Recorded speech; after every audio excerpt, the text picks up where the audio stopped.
Silent mode. Thank you, everyone.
Check.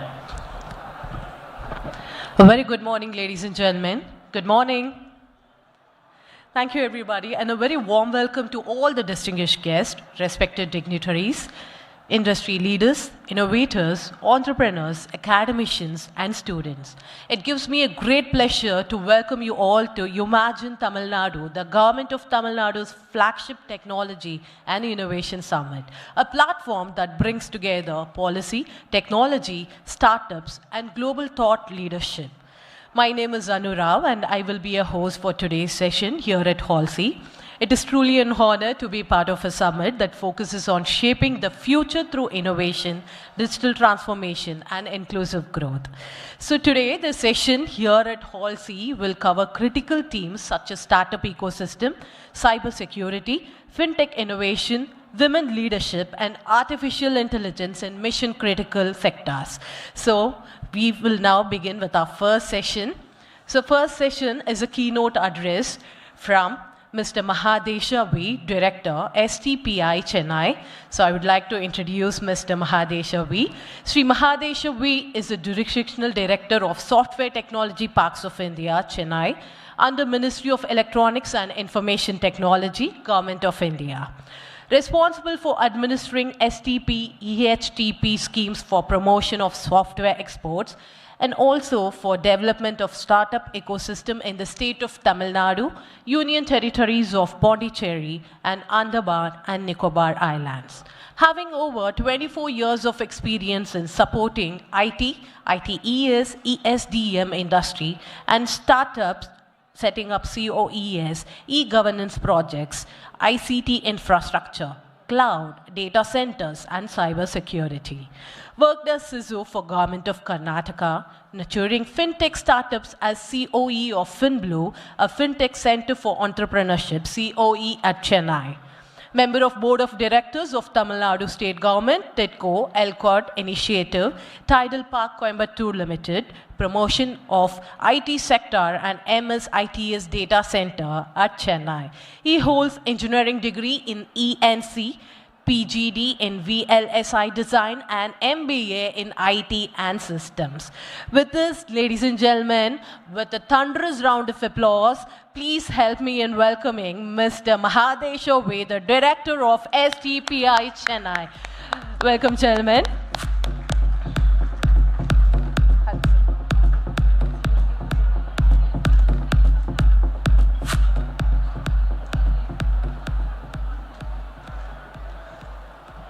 Slide.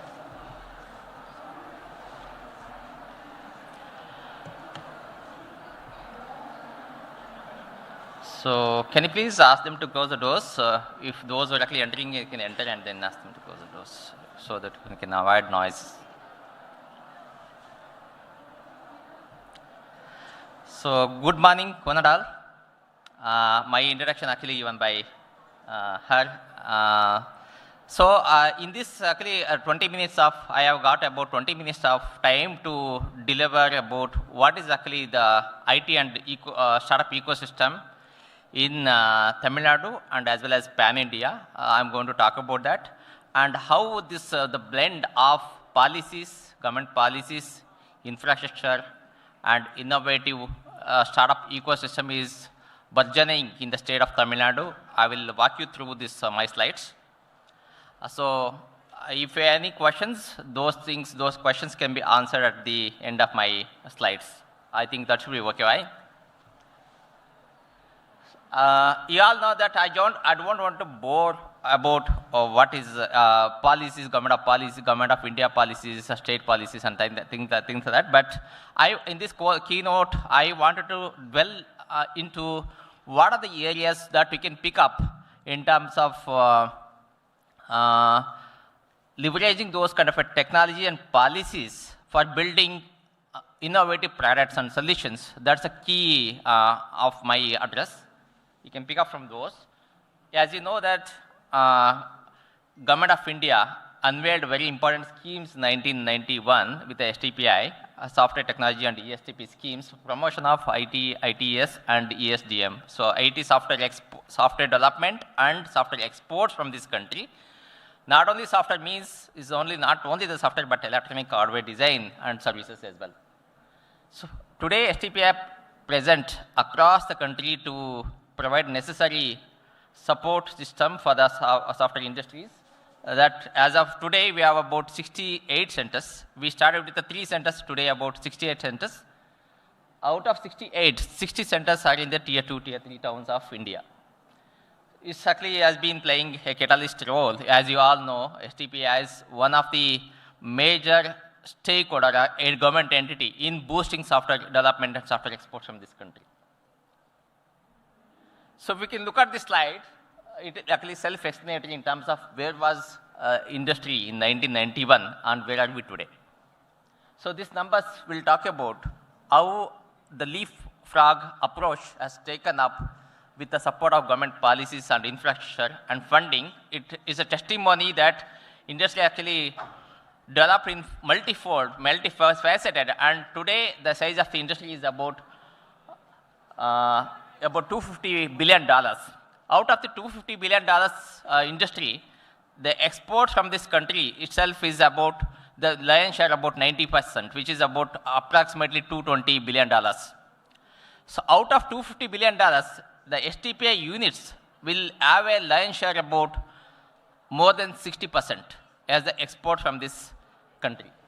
If you can look at these numbers, $283 billion, from $1 billion to $283 billion, and 0.6 million to 5.8 million workforce today working Pan India. About 40,000 firms have been 40,000 firms have been registered with basically been working, and with the registration of STPI units about some 8,000, and GDP share about 1%. It was about 1%. Today is about 7.3%, and services export share about 43 to 45%. So you can see this jump is a phenomenal jump as compared to those days. So all these things actually was possible with the introduction of ESTP scheme, incubation services, datacom services, and promotional services.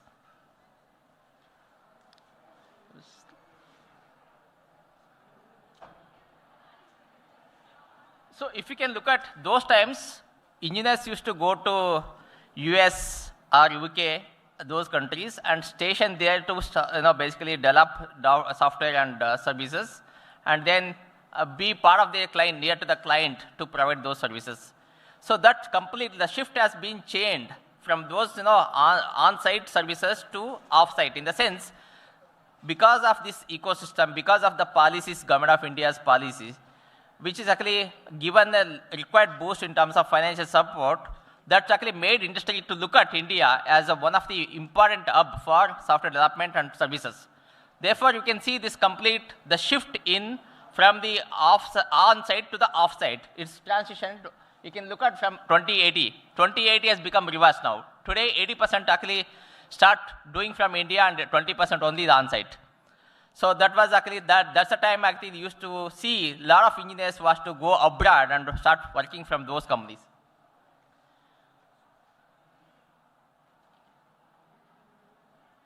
So building a robust IT ecosystem, catalyzing startup ecosystem, data center cloud, strengthening state branding and collaborations. We work, STPI has been closely working with not only government of India, in the sense government of India has been working closely with all the states of India.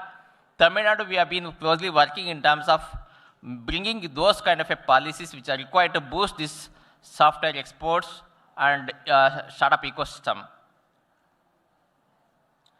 So I talked about, we have 68 centers. You can look at this map, clearly indicating that how is the presence of STPI. So CM, this is an inaugural speech, he touched upon STPI has about 32, presence in 32 districts in Tamil Nadu. So that's the kind of a thing. In the way STPI has not only for metro cities like, Bangalore, Mumbai, or Chennai, or NCR region, it is for across the state. When you talk about any unit can set up anywhere in the geography and start developing a software or ESD, electronic design, and start exporting from that region. It doesn't matter, it has to be from metros. So that's the kind of a thing which has actually propelled the complete geography of the country.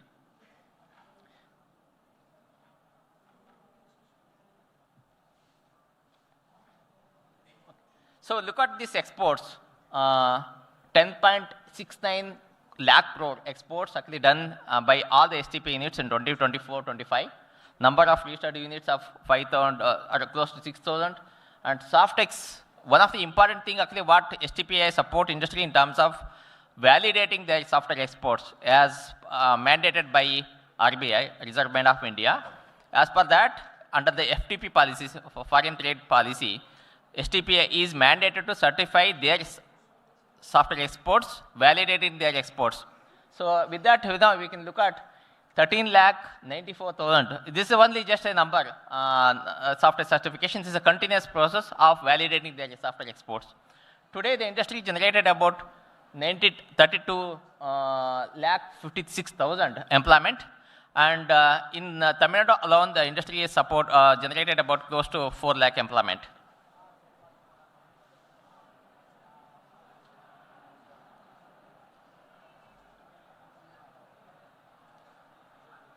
Why this slide is not moving?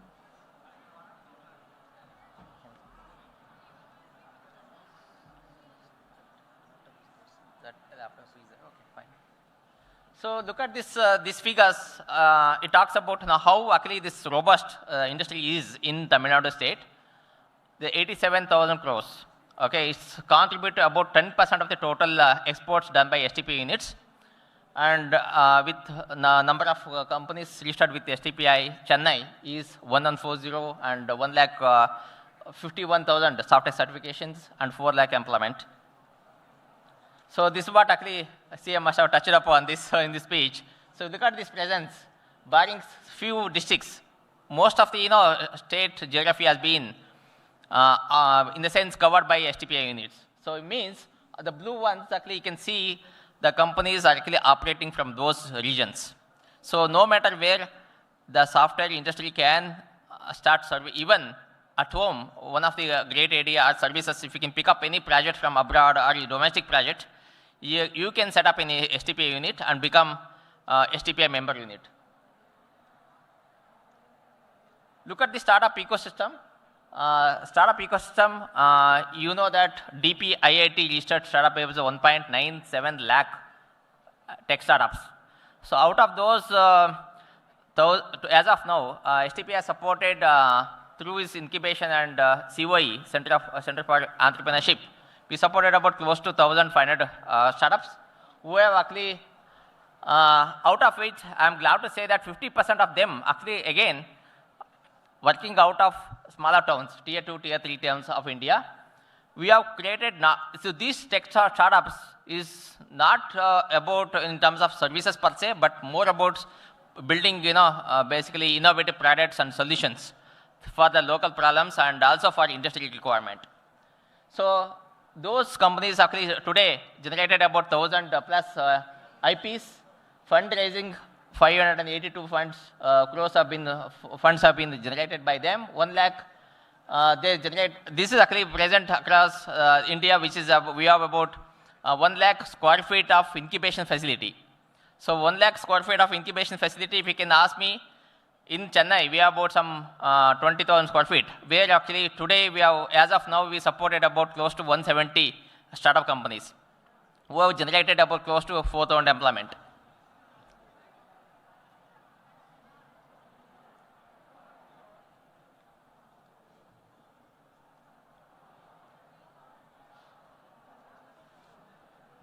So I would like to say this Center for Entrepreneurship. So CYS is actually, if you can look at the research and development institutions and other organizations, it's been used Center of Excellence because in a way STP is actually meant to support the startups, research and development, in the more deep tech kind of a startups or those innovative startups through Center of Entrepreneurship. It means, so we provide 4 things in this majorly. One is about we provide seed funding for any startups who are actually having a deep tech ideas. And second is we connect best of the mentor pool from industry and as well as from the government.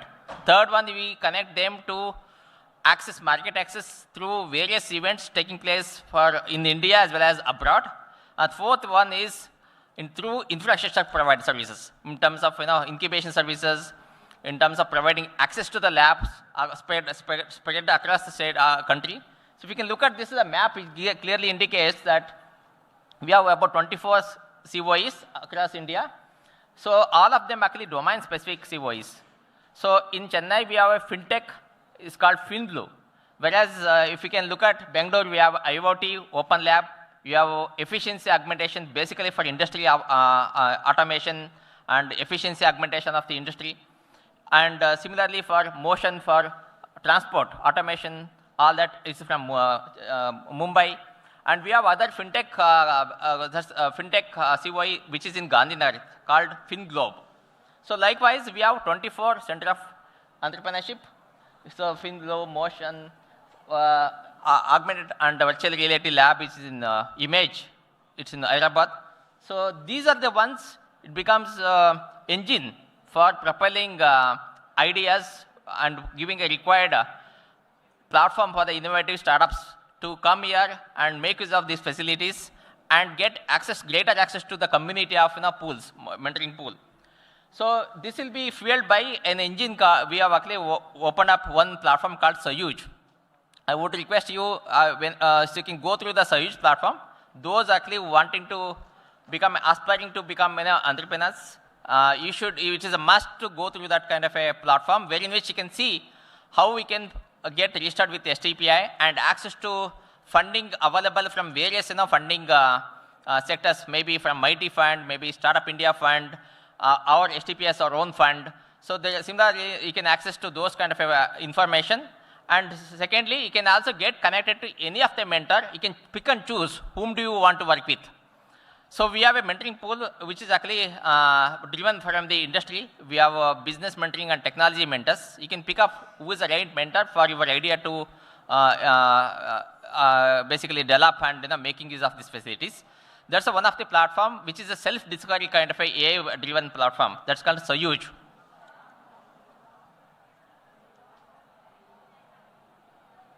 So fintech I talked about. Let me touch about a little more brief about fintech. Fintech COE has been working very well with a great success, which has been initiated by STPI with the support of Mighty and Government of Tamil Nadu. Today, as of today, we have supported about close to 61 startups. So how do they actually, if you can look at the story of this fintech, you can see a few of them actually emerging to be as unicorns of this Tamil Nadu.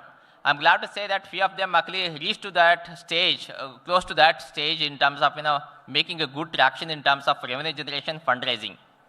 So what it makes sense is actually how it's about how do we bring the technology blend and business and with the support of the Government of India funds. That actually makes very important key aspect in making this FinBlue a success story.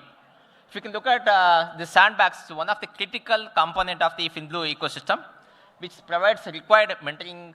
The sandbags is an important thing. If you can look at the slide, so sandbags actually encompasses all this. This includes cloud aspect, cloud computing aspect. Second is actually APIs. The fintech companies, they can get access to any of the banks. We have partnered with some of the few of the banks like ICICI, IOB, all that. So they can access to those APIs to build and test the solutions. Third aspect is sandbags is we are planning to introduce a Shakti DB is going to be indigenous PGSQL database for, it is going to be like a kind of a rock bed for your innovation, which will be right as part of the sandbags. We also have an application performance load balancing or load bearing capacity of the applications. How do we test those kind of a thing is given by IIT Madras. And then we have a low code, no code kind of a platforms given by our partners like Intellect Design. So Intellect Design, MD is our chief mentor of FinBlue. So this is how the sandbox has been, giving a required platform for the innovative startups to build great products and solutions.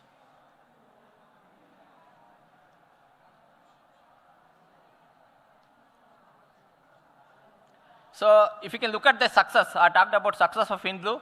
These are the numbers will give how actually this fintech actually transformed Tamil Nadu, going to be a very important fintech hub in coming days. So we look at this 61 startups, and those startups actually raised about close to 44 crores external funding and generated about 73 crores revenues from this one. And they have filed almost 50% of the startup filed patents, out of which 4 have been granted, and other things actually in the various stages of evaluation for granting those IPs.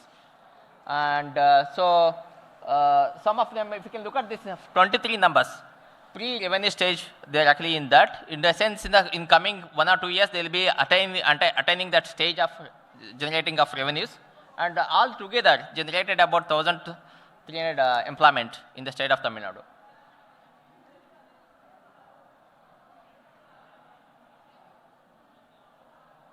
So this is one of the things I talked about incubation. We have pan-India incubation services. It means we must have come across like many of the today's journey, like WeWork spaces, co-working spaces, all that. So STP has been running this incubation facility right from the 1990s. So where we had to give a required platform. So the challenge is that those days is get to the office space kind of an environment where a team of 3-4 startup who are wanting to build a startup, they can walk in and start using the facility. It's complete plug and play in the sense you get high-speed internet and with the complete office environment and things like that. Barring that, we are also providing incubation access to, I talked about funding access, facilitation to funding, various funding access, and participating in the great events like the domestic and international events and all. So in Chennai, we have this incubation called Tech Next. So we can, those actually wanting to be or aspiring to become entrepreneurs can walk into our facility, look at that, and make use of this facility. So this is what the number 178 numbers of startup have been supported.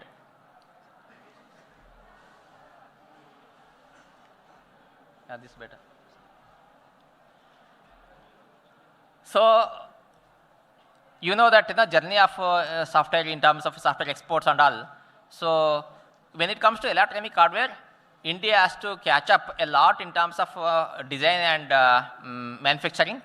To boost this kind of a segment, you must have seen a lot of policies initiated by Government of India in terms of PLI scheme, production-linked incentives, DLI design-linked incentives, and semiconductor electronics pushing from specs kind of a policies, and EMC is one of them. So electronic manufacturing cluster, where government gives subsidy or capital incentives in terms of setting up of a complete capital expenditure up to 50% in EMC. So EMC 2.0 has come in the year 2020, where in which government gives capital incentives up to 50%. So if you can, Tamil Nadu, if you can see, there are two such units have come up. They are close to investment about 13,000 crores, which is actually expected to generate about 31,000 employment in the state of Tamil Nadu. So again, these policies, these projects will be implemented in three important stakeholders. One is PIA, which is Project Implementation Agency in Tamil Nadu, is a SIPCAT. PMA, Project Management Agency, is STPI, and anchoring unit is a first holder in case of Pilla Pakkam Makri for one of the project. The second project is at Manalur. There actually anchoring unit is Voltas. So these are the two projects. Similarly, this same kind of a projects, similar kind of a projects are happening across India with close to the investment about 1.5 lakh crores. That's the investment. So it's going to propel electronic production to meet required thrust in terms of becoming one of the important country for produce of electronics and exporting of those kind of electronics hardware from the country. Today, if you can look at total exports of electronics exports is happening about $35 billion. We are much to catch up in terms of produce. So where actually government is pushing a lot in terms of semiconductor manufacturing. Okay, where you can see we must have come across many of the news like Tata Electronics, Microns and all. So those are the units, those are the important projects coming up in terms of the semiconductor manufacturing, and also with a different the required technology of even touching up to 5 nanometer technologies. So this we have it's not government actually. Government actually does three facilitations. One is actually from the policy interventions, so as to give a ease of doing business in terms of how do we provide those kind of regulatory mechanisms so as to not to hinder those kind of regulatory issues, but at the same time we have to leap forward in terms of propelling the engine. How do you make that one? One is a policy intervention. Second is from funding required funding support. Third is important is infrastructure and services. So under the infrastructure and services umbrella, STP has been providing this kind of a required platforms for not only for startup but also for enterprises and also government. So if you can look at this, under this initiative, STP has set up about 7 data centers in these locations. So these are the tier 3 plus kind of a data center services, data center, which anybody for including startups or enterprises or government or academia can make use of the facility. Under this initiative, we have under the umbrella again we have Ananta, which is Infinite Cloud. This is up and running in Chennai. We have a fallback arrangement in other center, which is in Bhubaneswar. So Ananta is completely elastic in nature in terms of put up your applications workload, which can seamlessly can run across other like major CSPs as well, other than the STPI cloud. So these are the ones you can see. Ananta Cloud has been how it's providing the required boost.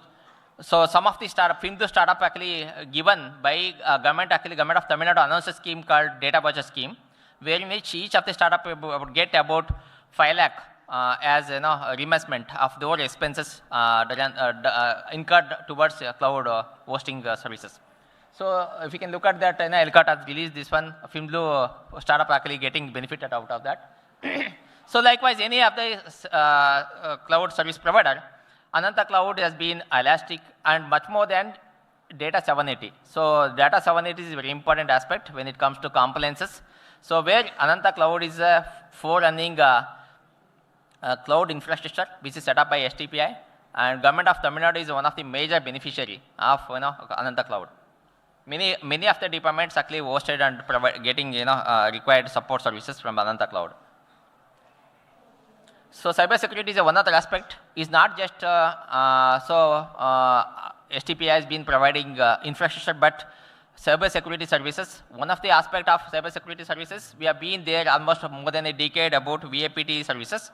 So you all know that because with the things lot of digitalization and with AI coming in, cybersecurity intervention is very critical in ensuring data security and data safety. Therefore, actually this STPI, VAPT services have been supporting all these applications and data and infrastructure, which actually seen from the different, with a different lens in ensuring those product and applications are completely compliant and secured. This has been going across the country, and as we speak, today we audit many of the government applications, and few of the enterprises applications also started auditing and ensuring that the products are completely 0-day, okay, complying to those 0-day issues, 0-day attack issues. Shakti DB is one of the other things which we initiated recently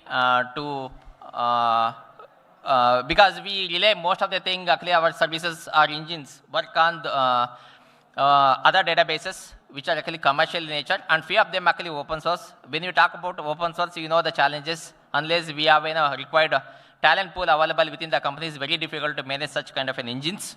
How do you make that engine really working, giving the required performance and secure?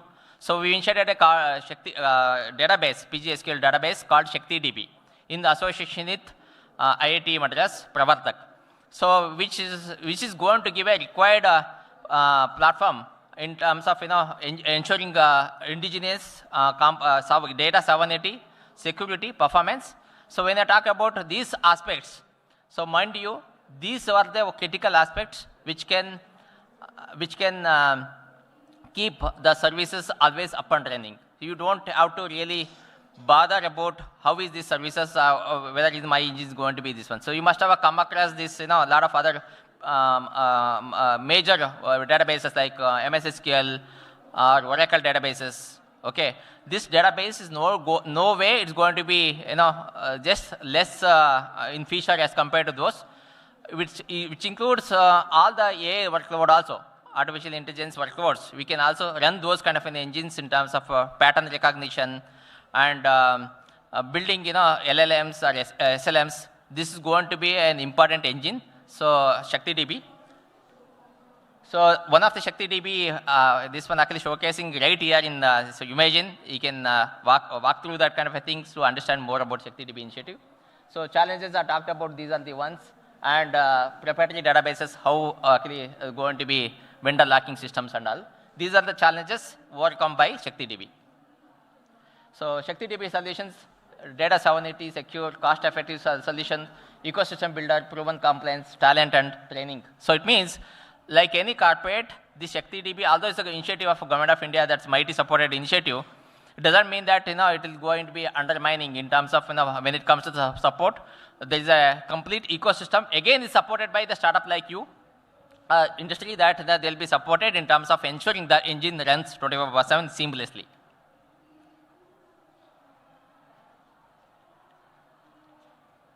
So you can see this unified management console, everything will be there in terms of management, monitoring, analytics.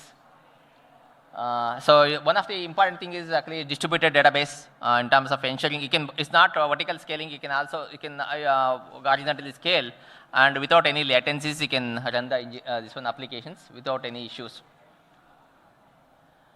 So it comes with required tools to propel in terms of your workloads. So just other thing is with the AI is coming up, it's actually touching across the industry and verticals. STP has taken up, STP has been joining the hands of mighty India AI mission, where actually basically STP has become one of the important arm in giving a kind of a message in terms of how one would leverage AI in a scale of 1.4 billion population, build solutions and build solutions which are ethical and responsible in nature, and at the same time compliant. For that, the India AI mission is coming out with summit, India AI Impact Summit 2026, happening in February in New Delhi. I would request those actually willingness to take part into a summit, please do join this. We have conducted one pre-event summit in Chennai, inviting industry and government and academia. This is one of the important platform we can get insights about technology, insight about policies, insight about the networking opportunity across, because more than 50 countries are participating in this. This is one of the important platform would like you can make use of. So the video that runs. So are you can I get a ready? Time to, yeah. For India's blueprint of an AI-powered tomorrow, India AI Impact Expo 2026. India stands at the brink of a technological revolution, powered by artificial intelligence, shaping an inclusive and sustainable future for all. To move beyond aspirations to measurable impact, the Ministry of Electronics and Information Technology and the Software Technology Parks of India are all set to host the grand India AI Impact Expo 2026 as part of the grand India AI Impact Summit. The summit will bring together global leaders, policymakers, researchers, and innovators to explore how AI can create value for the three foundational sutras of the summit: people, planet, and progress. Guided by these sutras, the discussions here will revolve around 7 interconnected chakras: safe and trusted AI, human capital, science, resilience, innovation and efficiency, inclusion for social empowerment, democratizing AI resources, economic growth and social good. The summit will let its audiences explore diverse pavilions: international, states and UTs of India, enterprise, startup, AI infrastructure, investor, sustainability, incubators and accelerators. In the run-up to the landmark summit, STPI centers across India are organizing pre-summit events to engage startups, academia, industry to build momentum and make this truly a people's movement for AI.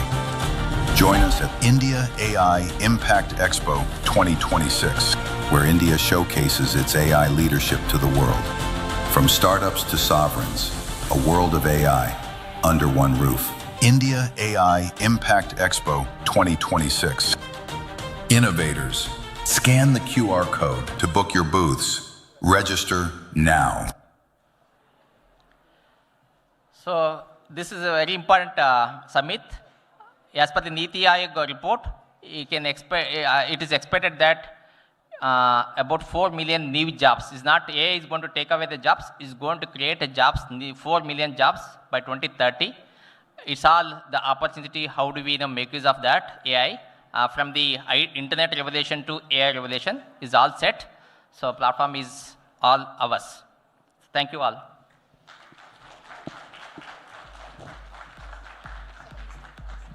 Thank you, sir. Thank you so much for highlighting the vision of Tamil Nadu's government on strengthening IT infrastructure and startups.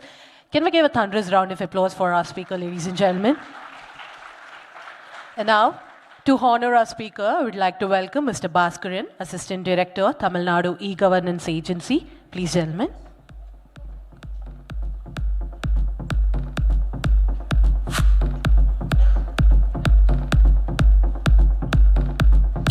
Thank you, sir. Thank you for joining with us today. Thank you, sir. Well, ladies and gentlemen, the next session is a panel discussion, an interesting panel discussion. This session focuses on emerging cyber threats, the growing demand for skilled professionals, and the importance of large-scale upskilling to build a secure digital future. So let us take a minute.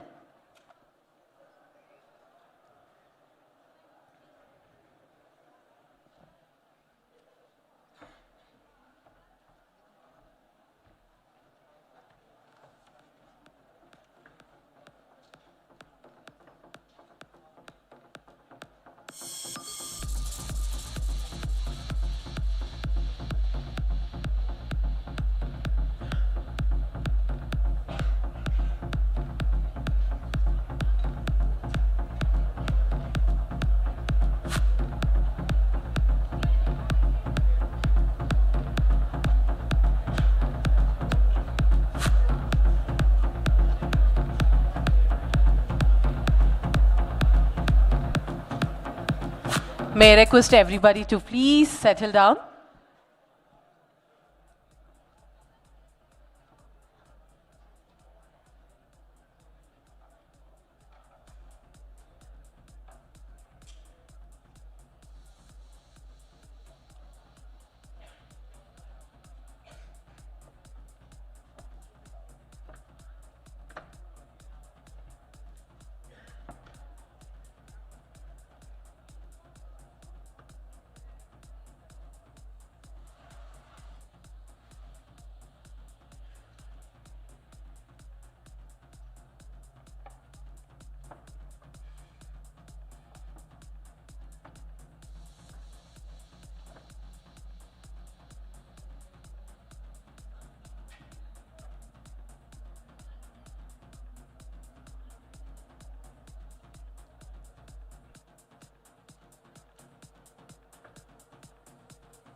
Well, ladies and gentlemen, we're about to start the next session, so may I request every one of you to please kindly take your seats.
To our beloved speaker, sir, I know everyone has a lot of questions, but then we have a few more speakers waiting for the next session to begin, so we would not like to disappoint them. So may I request every one of you to kindly cooperate with us, please. Thank you everyone.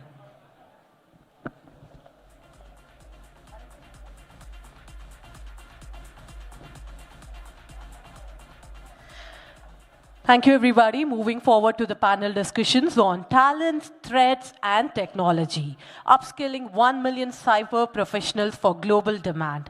So this session will be moderated by our moderator, Ms. Nasreen Dawood, the Managing Director of Deloitte.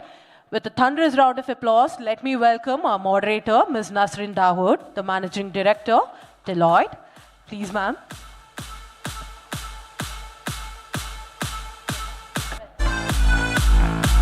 Welcome, ma'am. So I would like to introduce our moderator to all of you. Ms. Nasreen is a global technology and business executive with 25 plus years of international experience, lead at premier technology and IT managed services firms such as Deloitte USI, Kyndryl, IBM, Microsoft, and Wipro. Ms. Nasreen is currently with Deloitte as Managing Director, recognized for architecting and delivering $300+ million end-to-end digital, cloud, and AI transformations for Fortune 500 clients, consistently achieving significant business impacts.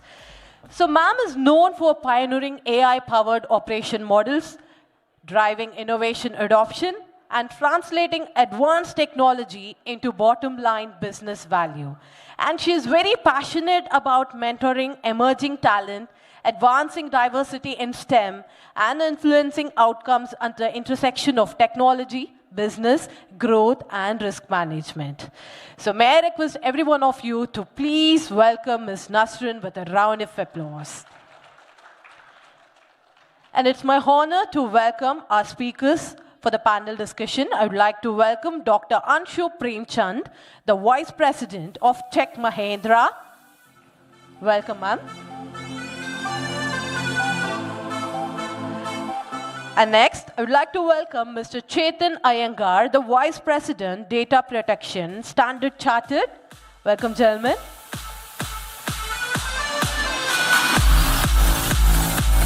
And our next speaker, Mr. Darshan Shantamurthy, Founder and CEO, SISA. Welcome, gentlemen.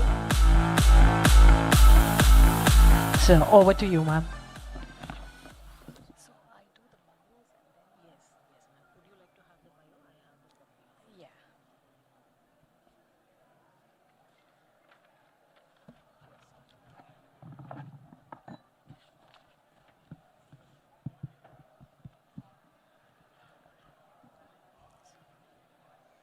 Vanakkam, Chennai. Nice to see you, all of you here. I am pleased to welcome the esteemed panelists and the esteemed audience to this session. And the way we will structure is, first I will introduce the panelist, and then let's dive into the session. And we will keep it very interactive, engaging. We have an young audience and younger panelists as well. So let's make it very engaging, interactive, so that when you walk away, you have something to look forward to. Okay, first I will introduce Dr. Anshu Premchand. She is VP at Tech Mahindra. She is a persuasive thought leader with 25 plus years of experience driving AI, cloud, and digital transformation for Fortune 1000 enterprises. So she is an enterprise leader, and she is the Vice President and Group Head Function of Tech Mahindra, High-Tech Media and Entertainment Unit. She leads multi-cloud strategy, AI-driven innovation, and large-scale transformation programs. That sounds better than it is. So she was with TCS as Global Head of Solutions Architecture, and she holds a PhD in computer science. So that's the doctor part of it, and extensive publication record in top-tier journals such as IEEE, Springer, and ACM. She's deeply committed to talent development and has trained thousands of professionals in AI, cloud, and FinOps. Next, I will go to Mr. Chetan Iyengar, Vice President, Data Protection, Standard Chartered. Mr. Chetan Iyengar is Vice President, Data Protection, where he leads enterprise-scale cybersecurity transformation with strong focus on protecting sensitive and personal data, strengthening enterprise risk governance. So anything with enterprise risk governance, Mr. Chetan is your go-to person. With 2 decades of experience across BFSI, banking, large-scale telecom and infrastructure platforms, he brings a rare blend of technical grounding and executive-level judgment, which means he can talk to the top execs as well as students as well. He is known for building pragmatic, business-aligned security capabilities that reduce data risk while preserving operational efficiency and innovation velocity.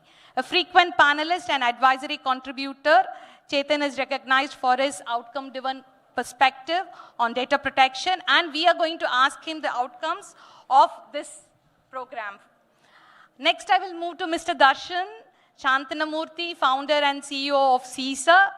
He's a founder, he's an entrepreneur who plays a critical role in safeguarding world's digital payment infrastructure. So all the money, if you want to secure, Mr. Darshan is our guy. He's made a bold transition into cybersecurity 22 years ago and is now widely recognized as trailblazer in the industry. He holds over 10 global security certifications. So which certifications to go for, which you are interested? Again, Mr. Darshan. And under his leadership, CISA has led several pioneering efforts, including India's Digital Threat Report and Quantum Cyber Readiness White Paper. And his accolades are long, and that we could run out of minutes, so I'm keeping it short. Darshan, please welcome. And I would welcome all the panelists to this discussion. So a big round of applause for yourself as well. So we are going to talk about cybersecurity, talents, threats, and technology. 3 topics, main topics: talent, which is focusing on what skills should we develop; threats, what are the new threats which are coming in the industry; and what does that mean for us, right? For students, for professionals, for everyday users; and technology. Like what skills should I go and acquire for, and what are the new technologies which are coming in the market? And you know this very well. Today we live in a digital world, right? Everybody uses AI tools and digital platforms, right? You use, my mom uses smartphones. So she's also exposed to some of this. So everybody uses this. Because of which, right, the surface of cyber threats has increased. Anybody who is using a smartphone, right, can be exposed to a cyber threat, right? And cyber threat doesn't happen through sophisticated hacks. It can happen through stolen credentials, exposed keys, right? And machine-generated hacks, machine-generated threats. So now what is important? Cyber literacy is important, and Dr. Anshu will cover this, and Darshan will also cover what is that minimum cyber literacy required. Because it's something similar to your financial literacy, right? Everybody has to be aware of cyber. You, me, everyone, right? My mom has to be aware of the cyber threats, right? Because remember, I'm remembering my mom so much because she calls me whenever there is a SMS. Oh, should I click that link or not? Okay. So now because of this, everybody should know cyber. But what is for specialization for cyber security? Which are the important certifications? Do you need practical experience? Do you need certifications? We need specialized cyber security professionals so that you can lead, you can protect, and you can secure the infrastructure. Okay. And Tamil Nadu has an ambitious target of upskilling 1 million cyber security professionals. So how do we meet this target?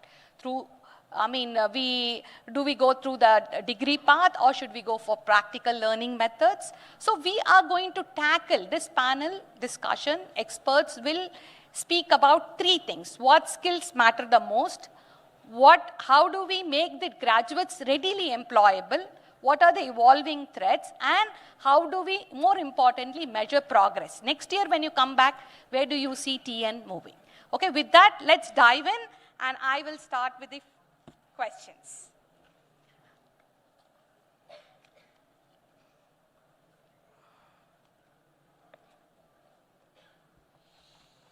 So the first question is for Darshan. Since 2025, and actually moving back to 2023 itself, AI tools have become a part of daily life for students and professionals. Right? In this new reality, should cybersecurity remain a separate career stream, or should every student learn basic cybersecurity before they enter any job? What should be that minimum cyber literacy include? What should the minimum cyber literacy include? That's the question. First of all, thank you, Nasreen, for the lovely setting the context for this panel. One of the key things, just to start, I think, just to step back, we in India are at a golden era for cybersecurity.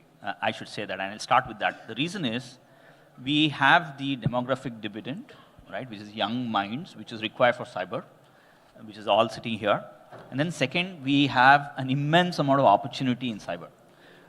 Because with this technology growth and the phenomenon that we are seeing with AI, quantum, and a lot of that which is going to come our way, cyber is going to be a big challenge, not just for the country, but for the world. So, first of all, this topic is absolutely appropriate, and I'm happy that the state government has actually taken this ambitious goal of creating 1 million opportunities. And all of you in this room are at the right place, and first, congratulations to each one of you for being in the right space. A big round of applause. Now, in terms of so the way I look at it is, to answer your specific question, there are 2 dimensions to this. So first is, absolutely yes, there is cyber literacy and basic awareness that is required. But where I see is that the next 1 million opportunities, right? And I think that's phenomenal for us. And I think there is where we as a country have to start putting the thing. And it starts way early. While some of us here in the room might be great to look at it as a career, but I think one of the key things that we have seen, we run an initiative called Cyber Smart Bharat, where we have started putting this critical thinking way at 7th grades and 8th grade. Because in cyber, one of the fundamental construct is critical thinking, right? And being, you introduced me very well. I'm a chartered accountant who fell in love with cybersecurity. And that is completely opposite. And so one of the key things, one of the unique qualities in cybersecurity is that there is no qualification that is required. At least, what you need is basic DNA of critical thinking, of challenging the status quo, and you start with that foundation. Okay. And then as you graduate, you go into a lot more technical. So we'll probably cover the rest of it. Yeah, we'll cover this, So next, moving on, I think this will be of great interest to the audience. From an industry point of view, what are the top 3 skills of an existing employee or a new joiner must have for a day 1 ready cyber role? Is the foundation still networking and Linux? I did networking and Windows 25 years ago. Or has the baseline shifted? We will go to Dr. Anshu for this. Thank you. An excellent question. I suppose all of you are interested, especially the students who are looking for jobs in a couple of years from now, right? I agree partly with what Darshan said. There is no set qualification because the threat surface changes on a daily basis, doesn't it? I'll stick to the question because this topic actually requires a lot of deliberation, a lot of conversation in detail, in depth, which I'm sure many the panels and the conversations are covering today and tomorrow. What the skills you should have? One is the understanding that identity is the new perimeter, right? So you need to know that a lot of security threats and cyber threats actually come from a identity or a token that is misplaced and put in a wrong place and made available to someone. So somebody who's breaking your network or your email or your financial account is not someone who's trying to use brute force to get in. They're most likely using your credentials that you left on a tag on your phone or on your working desk or on your refrigerator in a work area, and they just got access to it, right? The second thing, you asked Linux and networking, right? So yes, Linux and networking at the moment continue to be basic hygiene skills that you would need to know. That's the basic of everything, isn't it? You can have AI write code for you by a trillion lines in moments, but you need somebody to look at them and see that if the surface is covered. So identity is like I said, the new surface that you need to look at. You need to have cloud skills. You need to understand cloud fundamentals. Now, Nasreen mentioned that I have a PhD and I'm a lifelong learner. I'm a huge proponent for continuous learning. That's what I do as a part of my job for myself personally, and I think that we learn by example. We live by example, right? I think that you shouldn't restrict as students to a particular kind of hyperscaler or a particular kind of skill. Cloud skills. So you need you understand what SLO means, what SLA means. You understand how, let's say, an Anthos work, but you also can transfer that skill of SRE, let's say, to an Azure or an AWS or any other cloud seamlessly. So cloud fundamentals are the second thing that I look for and I think are very important, right? So you combine these two, and the third thing that is the most important skill, which is very difficult to teach, is curiosity, right? So when you look at cybersecurity, you look at, I'm sure all of you've heard of, red teaming, blue teaming, and stuff like that, right? But what I am experiencing and what my teams are experiencing is purple teaming. Essentially, I don't need people who point out the problem and sit in a corner after pointing out a problem, or sit in a crowd quietly. I need people who can point out a problem and then proactively go and solve it for me.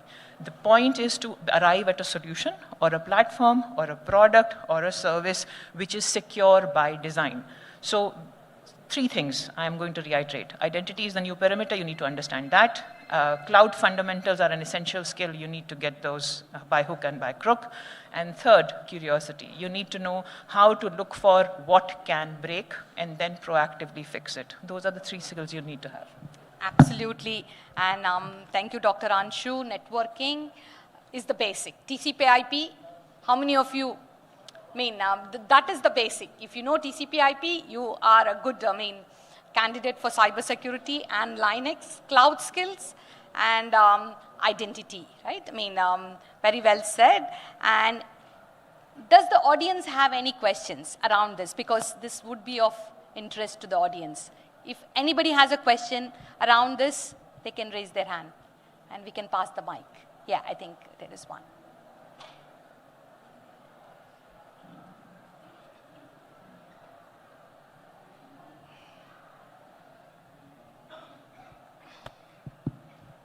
Hello, ma'am. My question is for you. I'm Siddharthan from Sri Venkateshwara. Bit louder. I'm Siddharthan from Sri Venkateshwara College of Technology. Hi. My question is regarding on the topic you said Linux and networking is important. I'm developing a Linux OS from scratch, which will be in public release in 3 months. So I'm just asking you, do you look for a person who can break things, or a person who can understand things deeply or vertically inside it, and then bring up with a new solution? That's all. This is a fantastic question, huh? Yeah. Wonderful question. Well done on the question. Do you understand what shift left means? You do, okay. So if there is anyone who doesn't understand shift left, you need to go back and look for it. I will not answer. But going back to you, what am I looking for? See, there are different skill requirements for different people. A million trained or a million or 10 million requirements for cybersec professionals or for full stack engineers means different kinds of skills are being looked at. See, for example, when Darshan is looking for someone, he is looking possibly for very deep skill in AI and finance to be able to help him create products newly. Right? When Chetan is looking for someone, he works for a bank, and ideally he's looking for somebody who can keep the bank's products, platforms, customers' data more secure. I work for a GSI, I work for Tech Mahindra. When I look for people, I'm looking for skills that can service a customer. So I'm looking for a full stack engineer who also understands security well and does not break stuff. Right? I also need a person who is a security analyst in a SOC team, a security ops center team, right? I'll also need a person who can be a security architect for a customer or for a vertical. So different skill areas, different jobs require different kind of specific mental makeup and skills to be able to service that particular need. That's the short answer. But you need, see, for example, this is a real incident. We were hiring recently for my team. We had 2 candidates, nearly same skill set, nearly same kind of colleges, fresh, what we call as ELTPs, entry-level professionals. One with 2 additional security certifications because I was hiring for SOC. One who showed to me, who came to the interview with a GitHub, where he had done a basic setup of how a credential will happen, RBAC setup, auth N, auth Z, and how something could break. That's the person I hired. Thank you, ma'am. And then I think I'm the right person you're looking for then. We'll meet outside the hall then. Thank you. Good on you, my dear. Good on you. Continue doing what you're doing. Yeah. So, yes. In the interest of time, we'll take this question and move on next. Yeah, you have... Thank you, ma'am. So myself, Neelam again. So I'm running the company called Software HR Solutions. So we are hiring for a lot of talented like you. So my question is, so most of the people are not aware of this cybersecurity profession, most of the thing. And second thing, they're not ready to come for these professionals. They're going to assess it, the critical thinking is more required for cybersecurity. So how we can able to tell to the young students or as hiring freshers something means these are the industries, growing industry. The critical thinking is enough, that critical thinking as well as into the cyber tech, there is a lot of opportunities there. How do we can able to much more things to students as well as to young professionals, how do we can able to educate them? Can you please give me any idea, something, suggestions? Yeah. I can take that. Yeah. So first, I think it's a very, very appropriate question, and that's what I've been thinking about it as well. So first is, first of all, as one of the, I'll take the first question, which is how do you put critical thinking itself, right? I think that's where our education system itself has to sorry to interrupt you. Most of people are interested in full stack or something they're going for. This side is not able to, because requirements coming there, this is the, what to say, demand is high, but most of people are not ready to take care of that. Correct. So I think doing these kinds of forums is first of all the right approach. But in terms of creating mass talent pool, I think we need to start inculcating this at a very, very young age. Okay. Like how Israel has done, for example, right, or other countries. And I think one of the aspirations that I think we should all carry is to make India a global hub for cybersecurity talent, and that's possible because we have the demographic dividend and we have the technology inclination as well. And I have seen this, in fact, just as, not to digress too much, but we run this program called Cyber Smart Bharat, where we have to go to schools in the age group of 12 to 15 and teach them about cyber literacy. And when we were doing it, we found out that multiple children already know more than what we know. So we had to literally change our program to actually say that, hey, this becomes a cybersecurity career. So I think one of the key things that we have that talent. In fact, I would say that I was also of the same belief that it's not there, but the truth of actually at the ground level, people are extremely, like the gentleman just mentioned, we have phenomenal amount of talent in the country. It is that we need to just park this at this point in time and create role models in cybersecurity, that this is a profession. and which can obviously be very lucrative. But at the same time, more than money, I think it's about passion for the space. Yeah, I'm not sure whether I answered your question directly, but anyone wants to add? Please add. Yeah, I do want to actually.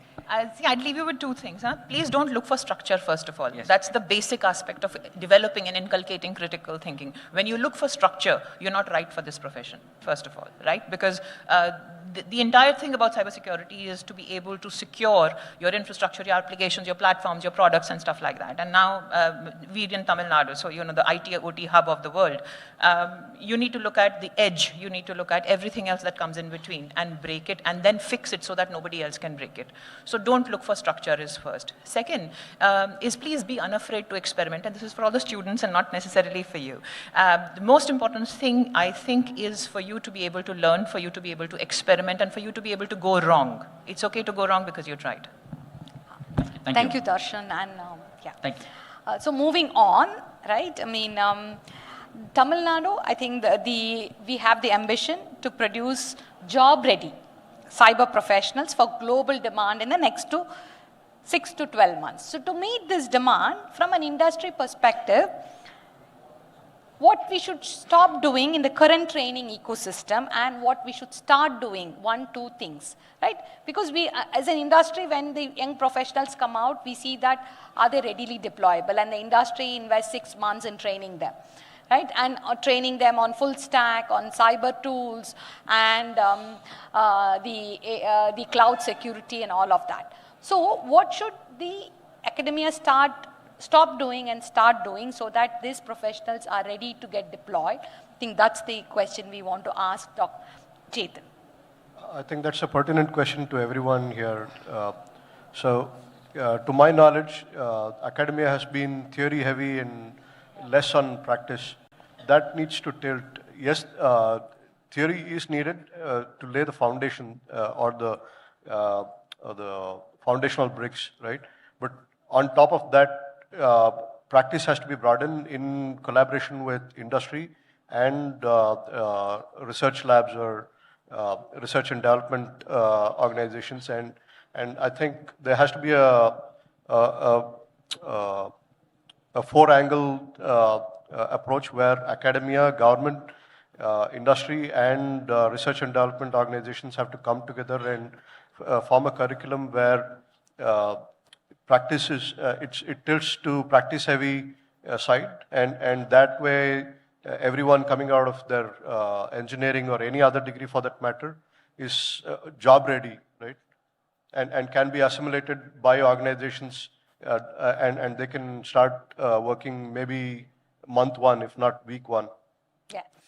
Thank you, Chetan. And I mean, Chetan stressed on the practical experience, right? And Dr. Anshu spoke about how she chose a candidate who has done a GitLab setup, contributed to the GitLab setup. So there is so much of practical, the tools which are available for developing the practical experience, like Hack the Box. The other day I was sharing with my son, if he wants to pick up something, go to Hack the Box, right? And that is something you can go through the security certifications like CISSP or Google security certification, but to build that practical experience, as Dr. Anshu said, go to GitLab, start doing your contributions, go to Hack the Box, start doing the simulations, and you will get the experience. So the next, we will segue into, like we saw about the talent gap and how do we make our graduates deployable readily. We will move to the new threat landscape. So what is happening in the AI era? And I will start with this question. Many teams, today we see that many teams are vibe coding. AI tools generate a lot of code. We don't necessarily have to have people to generate this code. And humans may not fully review it. What new security risk does this create, and what skills should a newcomer learn to get hired as a security by design engineer in this AI coded world? Dr. Anshu. Yeah, thank you. So it's all connected, isn't it?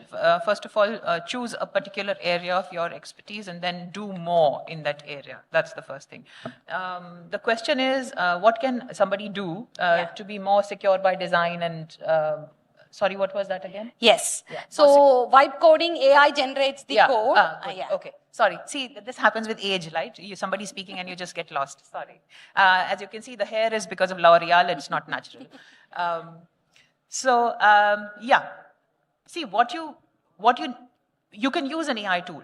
We live in a world where even to respond to an email, you're possibly using a Gemini or a Claude or a ChatGPT's assistants to write it. And by the way, trust me, I can spot it, right? But that doesn't mean that doesn't mean you shouldn't use an AI tool. But use an AI tool intelligently, right? There is something called HITL, human in the loop. Why do we need humans in the loop? Why do we need quality gates? Why do we need stage gates to go from one place to another? In computer parlance, from one environment to another, is because we want to ensure that when we progress, when we proceed from one place to another, which is from development to production to quality and stuff like that, we ensure only secure code, secure data, secure work products go through, secure APIs go through. Correct? Now, when you generate code using an AI tool, you're generating thousands of lines in a moment, right? So when you prompt, I don't want to name a tool here, but when you prompt a tool to give code to you, the tool generates code which does the basic minimum. It does not comply with the security posture of the organization or the customer you're servicing. It does not ensure it is secure by design, right? So you need to be able to spot those things. So I don't need a person who can write good piece of code because AI can do it faster than a person, but I definitely need a person who can spot issues and fix them. I need a person who can look at the context and be a contextual master and say, this can break, right? And therefore it needs to be fixed and shifted left. And Chetan is nodding because he works in a bank. He knows that this makes sense, right? I need a person who can look at code, and I'm sorry, and can say that, the RBAC has not been taken care of, and therefore that needs to be fixed. I need a person who will ensure the tokens are stored in the right place and does not store his keys in the next code release that he makes in the middle of the night just because he's sleepy. So those are the things that are needed to ensure that you are a secure by design engineer that can get hired. Thank you, Dr. Anshu. And Dr. Anshu stressed about this, we call this as the DevSecOps model. Yes. So when you're building applications, when you're deploying infrastructure, security is embedded in it. It doesn't come as a gatekeeper, it is embedded in the building the application, building the infrastructure in the deployment.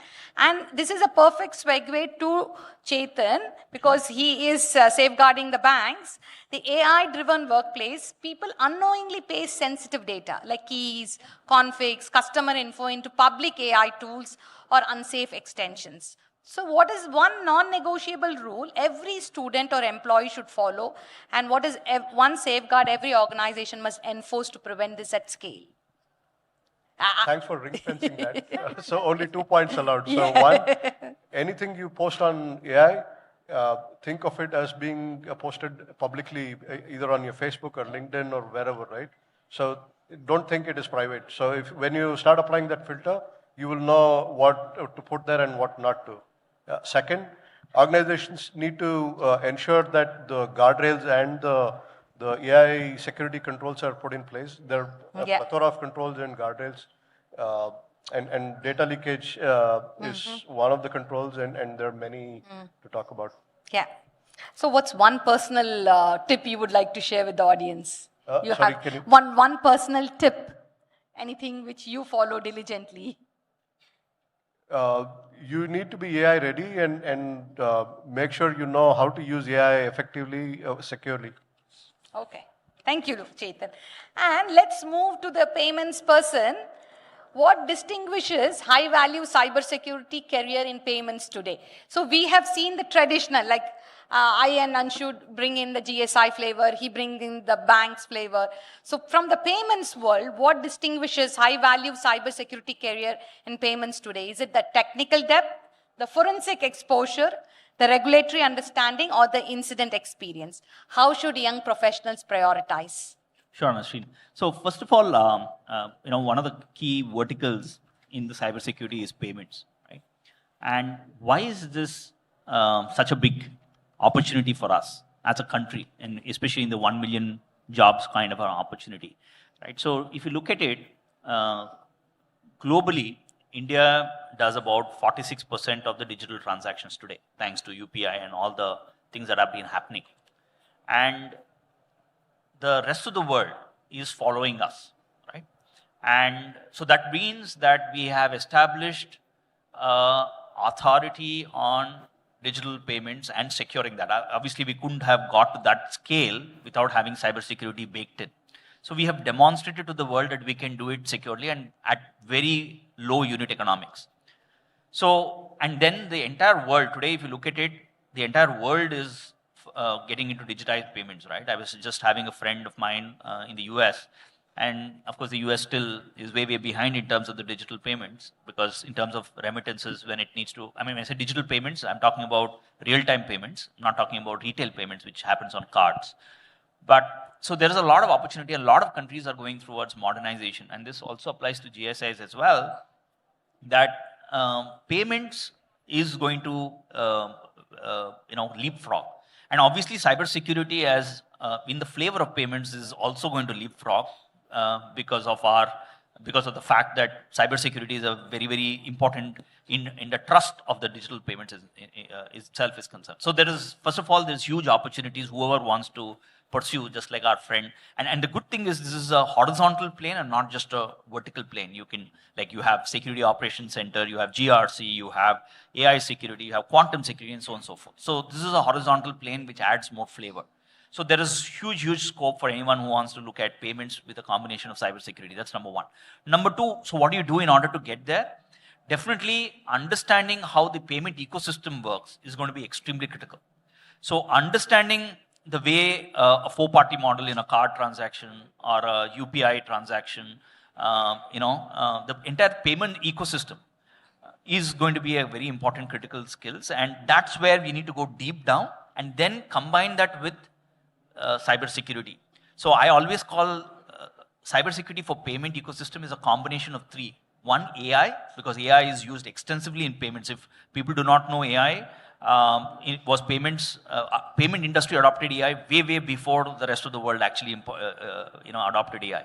And Chetan would agree, right? And second is, of course, cybersecurity, and third is digital payment. So if you can develop expertise around all these three areas, then obviously, it's a phenomenal opportunity. And why all of us should look for is because these are all what I call as high-value jobs which we are going to create. And hence, cybersecurity, if you look at an average pay scale, is commands much more premium than IT engineer for this reason, because it's a class skill and not a mass skill. And that's where we need to create, for that 1 million is going to be a class set of skills that we are going to create for the world, which is going to be high paying, high rewarding, both for the country as well as for the individual. Well said, Darshan, well said. And these are the class skills which are going to also bring in money, lot of money. With that, right, let's look at what is the future of the employability. In recent years, we have seen there is a mad rush, the GCC gold rush. GCC is the global capability centers. The global companies setting their centers, the innovation and the capability centers in India, across Chennai, Hyderabad, Bangalore. They have shifted from headcount-led hiring to a capability-led expansion.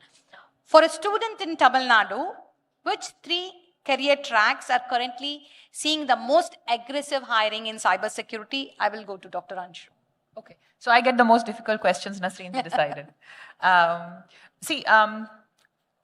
three skill areas, right? I think one no-brainer is full stack engineering track, right? Which is basically DevSecOps. See, security is shifting left. By shift left, and I said I will not explain, but summary, security is not an afterthought anymore. Right? It is built into how we produce code, how we change code, how we create products, how we make microservices and APIs available. Everything. It is shifting more left as we speak, right? So a full stack engineer who understands security well and can guardrail it before it becomes an issue.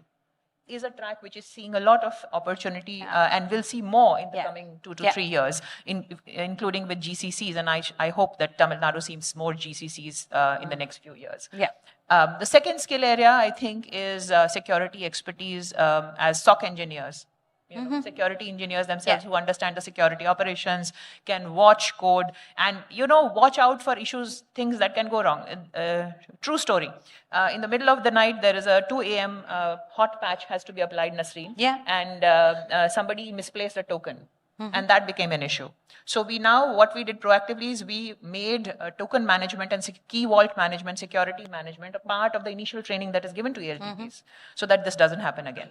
But the second part is SOC engineering, the second skill track, which is seeing a lot of traction, is what I think. Right? And the third skill area where I think there will be a lot of traction is authentication and management of the skills there. So RBAC management, pipeline management and building, trunking, all of that. Identity. Okay. So, thank you, Dr. Anshu. Like summarizing, it's around full stack engineering, the SOC expertise, and the identity and access management. And security, cloud, of course, is the... See, the cloud is the fundamental for everything. Linux networking is fundamental for everything. So don't ask about that. And I want to say one more thing.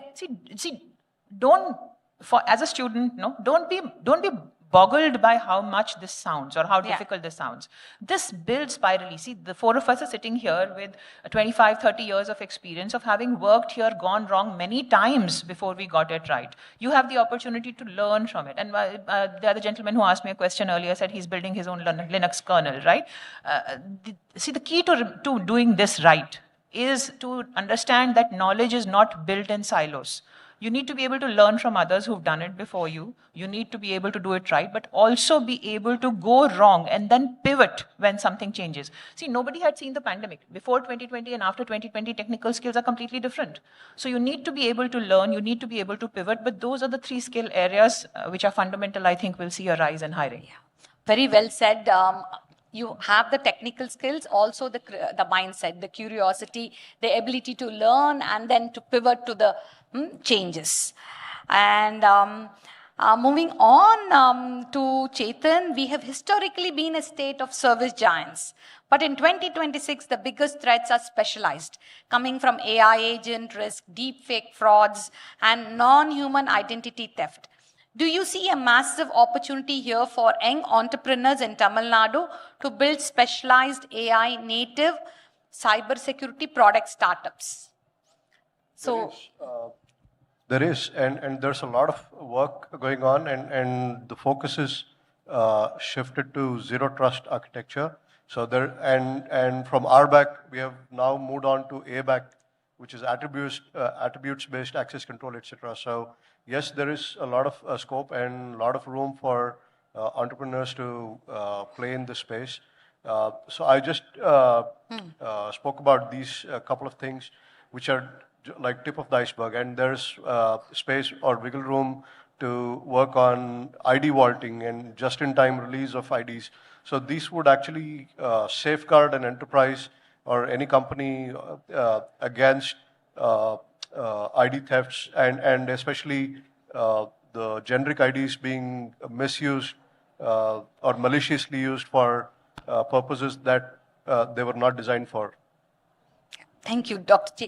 Thank you, Chetan. And so what we hear is, like, we will have graduates who will be immediately deployable through all these practical hands-on training experiences and the certifications. But more importantly, the entrepreneur mindset.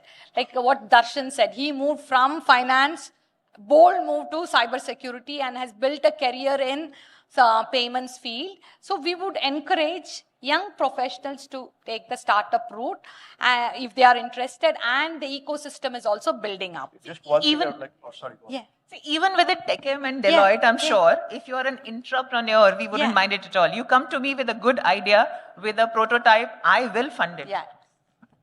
Just one thing that I want to add, right? Just like in the armed forces, the enemy has to be right once, but our armed forces have to be right every time. Right? It's same in cybersecurity. So you'll find a lot of similarities between what they do in the armed forces or police and in cybersecurity. We have to be right every damn time, and just one miss means there is a security event happening.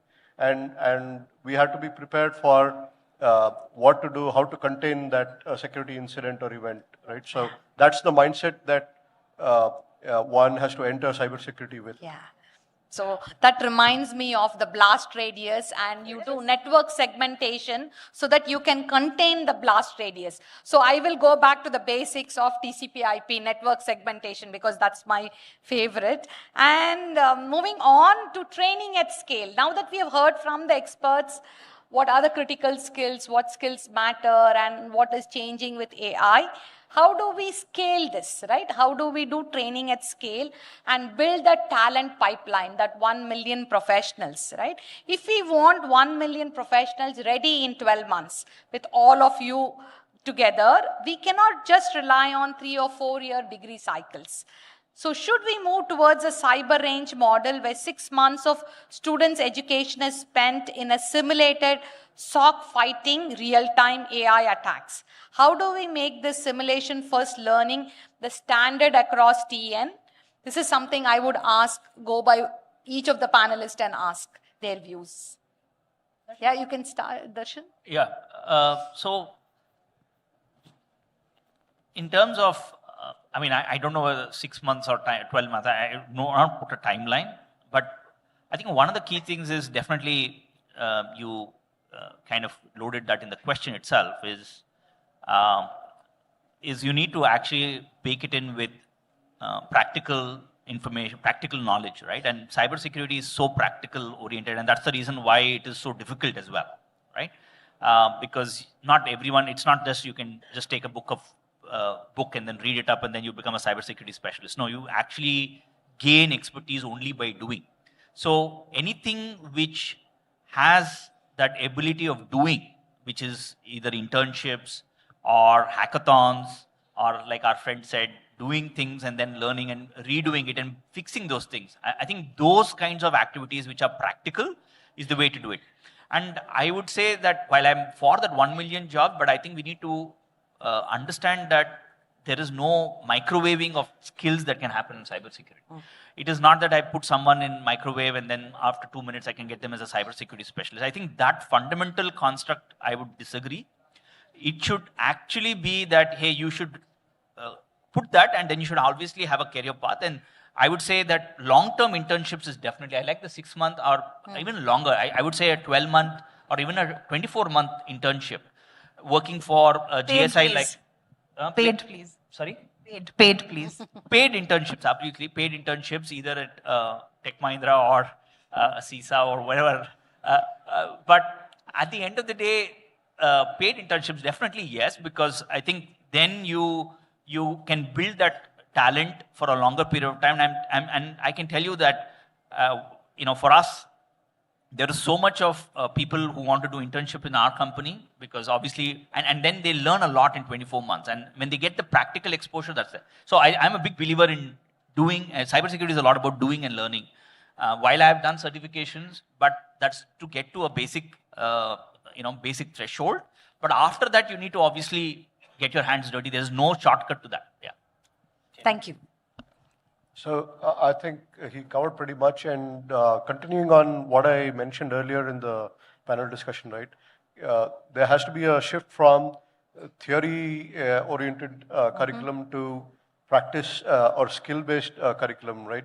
So yes, while the theory aspects need to remain at a foundational level, the skill evaluation and skill testing has to be continuous and become demonstrable by the time they're completing their graduation. And graduation should be based on their skills being certified as well, in addition to consistent performance in their examinations. So that's one aspect. The other aspect is everybody has to come together. It cannot be the academic institute alone. It has to be the industry and the government and research and development organizations all contributing to upbringing the next skill force. Thank you. Thank you, Chetan. Do we have anyone from the state government here in the room? Because, they've covered most of the common sense things. And when they were speaking, one thing that occurred to me is to have, Nasreen, a sandbox, which can be made available to, let's say, all colleges, all institutes, irrespective of, whether that's an IIT or triple IIT and Venkateshwara College, for example. I'll remember that now. That would make tremendous sense. And I'm picking on Darshan's idea that 6 to 12 months or longer internships. I am going one step further. I'm saying don't do just an internship for the sake of check marking. I am saying maybe it is time for the sandbox to function as a function for the state government. We have so many services that are online. Why not use the sandbox to provide security and shift security left for government functions? Yeah. That's what you should do. Yeah. Great idea. Great just ideas. one item that I want to add. There has to be proactiveness on the part of the students also, where they are proactive and do something on their own. Don't wait for things to happen to you. Exactly. Huh? You don't sit under the apple tree and wait for an apple to fall in your mouth. You need to wash it also. But yeah, there you go. Thank you. Very well said. And we are just on time, wrapping up the session. So we heard great insights, ideas from the panelists. Any last comments from the audience before we wrap up? And in the interest of time, maybe we will pick up a couple of,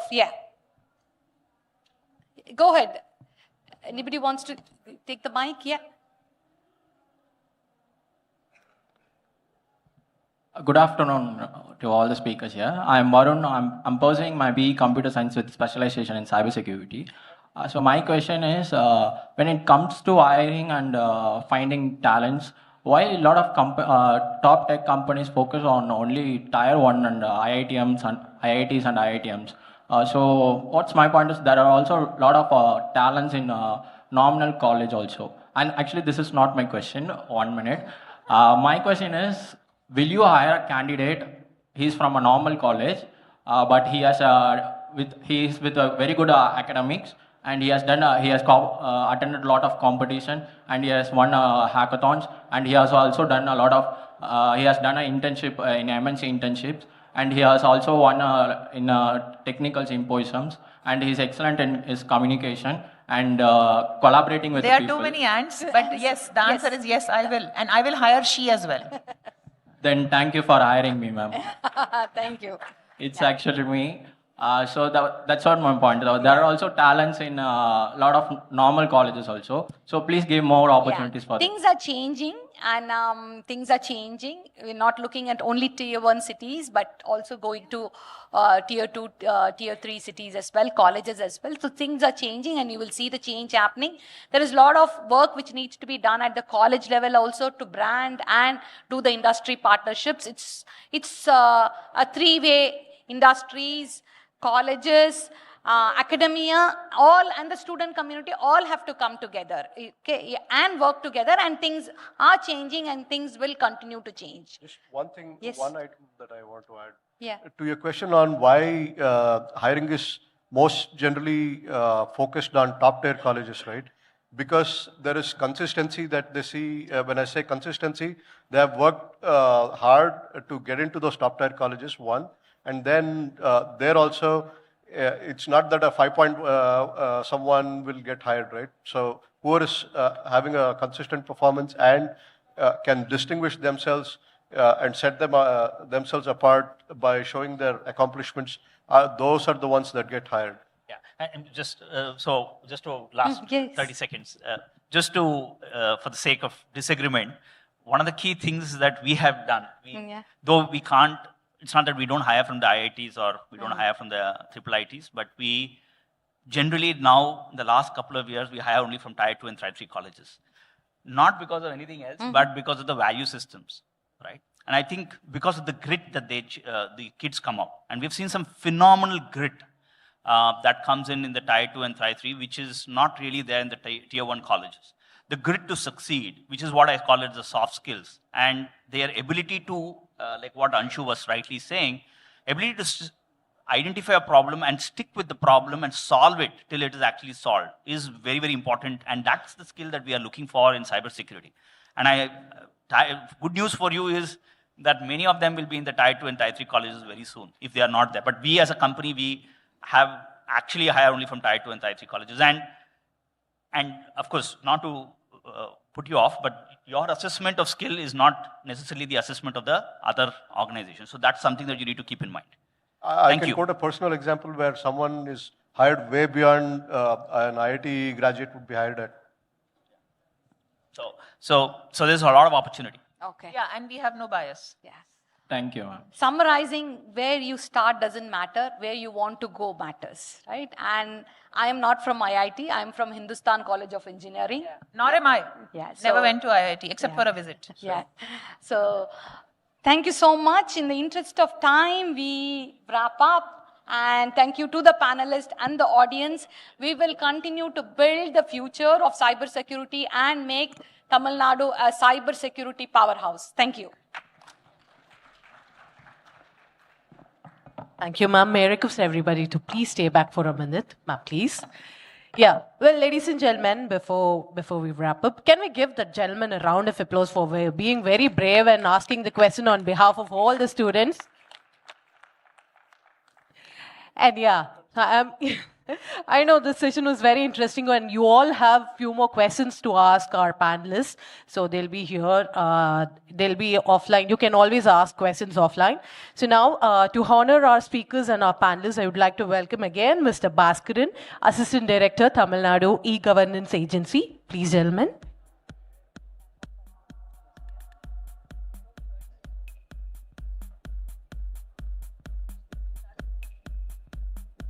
Yeah, so first, my request, sir, to please present the memento to Ms. Nasrin Dawood.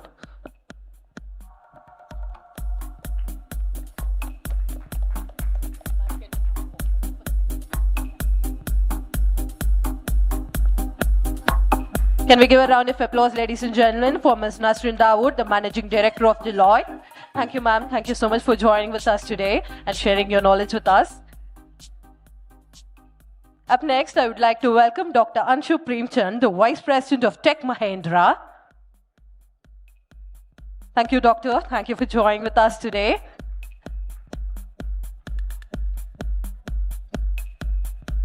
Up next, I would like to welcome Mr. Chetan Iyengar, the Vice President, Data Protection, Standard Chartered. Thank you, gentlemen. Thank you for joining with us today. And the next speaker, Mr. Darshan Chantamurthy, Founder and CEO, SISA. Thank you, gentlemen. Thank you for joining with us today. One more round of applause for all our speakers, ladies and gentlemen. Thank you, ma'am. Thank you.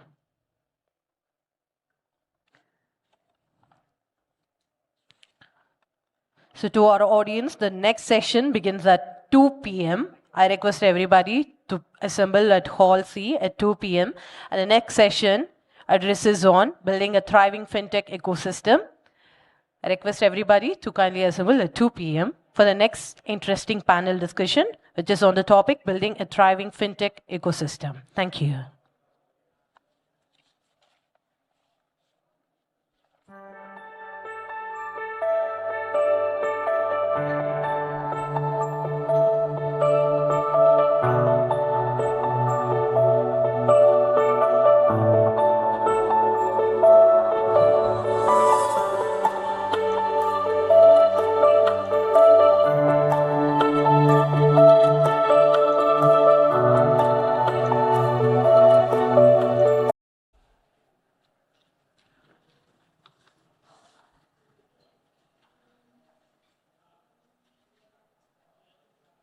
Thank you everyone for joining post-lunch. So this session is going to be a panel discussion, again an interesting panel discussion, wherein we are going to speak about building a thriving fintech ecosystem.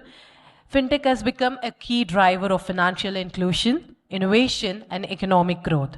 This session explores how collaboration between startups, regulators, and industry leaders is shaping a strong and sustainable fintech ecosystem. So first, I would like to introduce the moderator for the session. I would like to invite Mr. Manu Iyer, the Managing Partner of Blue Hill Capital, with a thunderous round of applause, ladies and gentlemen. Mr. Manu Iyer is a co-founder and general partner at Blue Hill Capital. a 400 crore venture capital fund investing in deep tech startups across defense, space, semiconductors, manufacturing, energy, EVs, biotech, and industrial IoT in India. Can we give a huge round of applause, ladies and gentlemen, for our moderator, Mr. Manu Iyer?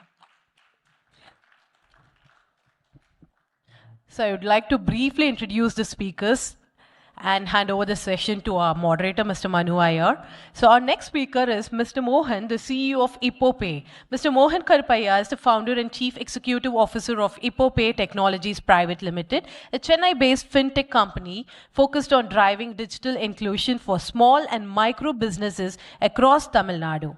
He began his career as a freelance software professional, later founded and ran a software company, and went on to build Ippopay as his 8th startup after multiple entrepreneurial learnings.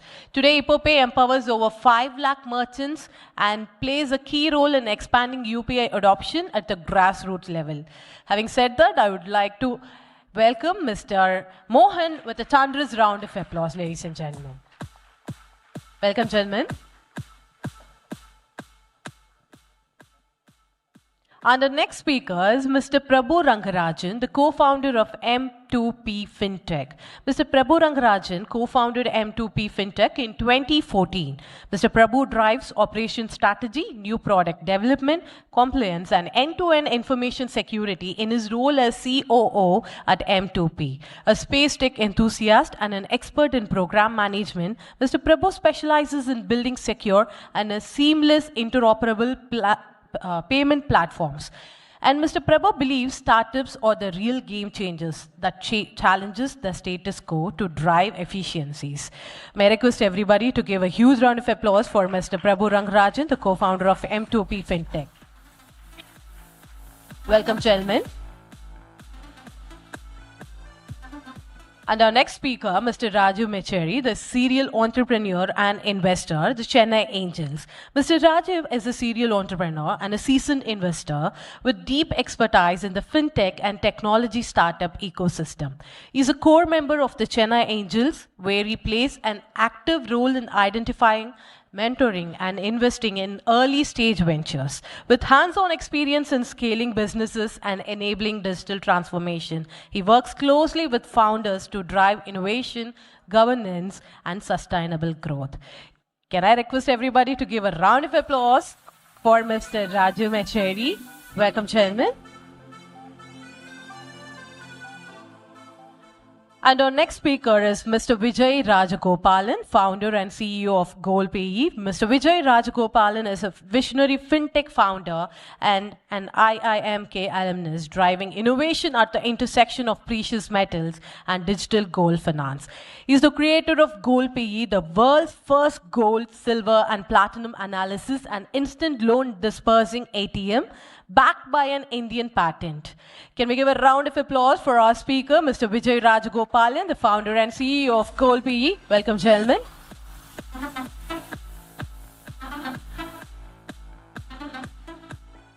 And now I would like to hand over the stage to our moderator, Mr. Manu Iyer. Hello, everyone. Good afternoon. Good to see everyone here after lunch. I was told that PTR session is running parallelly, and we were hoping that the Ippopay team would fill up, a majority of the hall. So, yeah. So anyway, good to see everyone here. Fantastic to see the panel. Thank you, everyone, for being here. Can we just do a quick round of introduction in your own words, and then we can get going? Prabhu, maybe if you start off, and we can get going from there. Check. Good afternoon, everyone. I know it's a hard thing to do post-lunch session. My name is Prabhu Rangarajan. I'm the co-founder of M2P Fintech. We started up in 2014. We build a core infrastructure for banks, lenders, and payment companies, fintechs. So that's what we do. Happy to be here. Thanks for having me here. Good afternoon. Good afternoon, everyone. Happy to be here.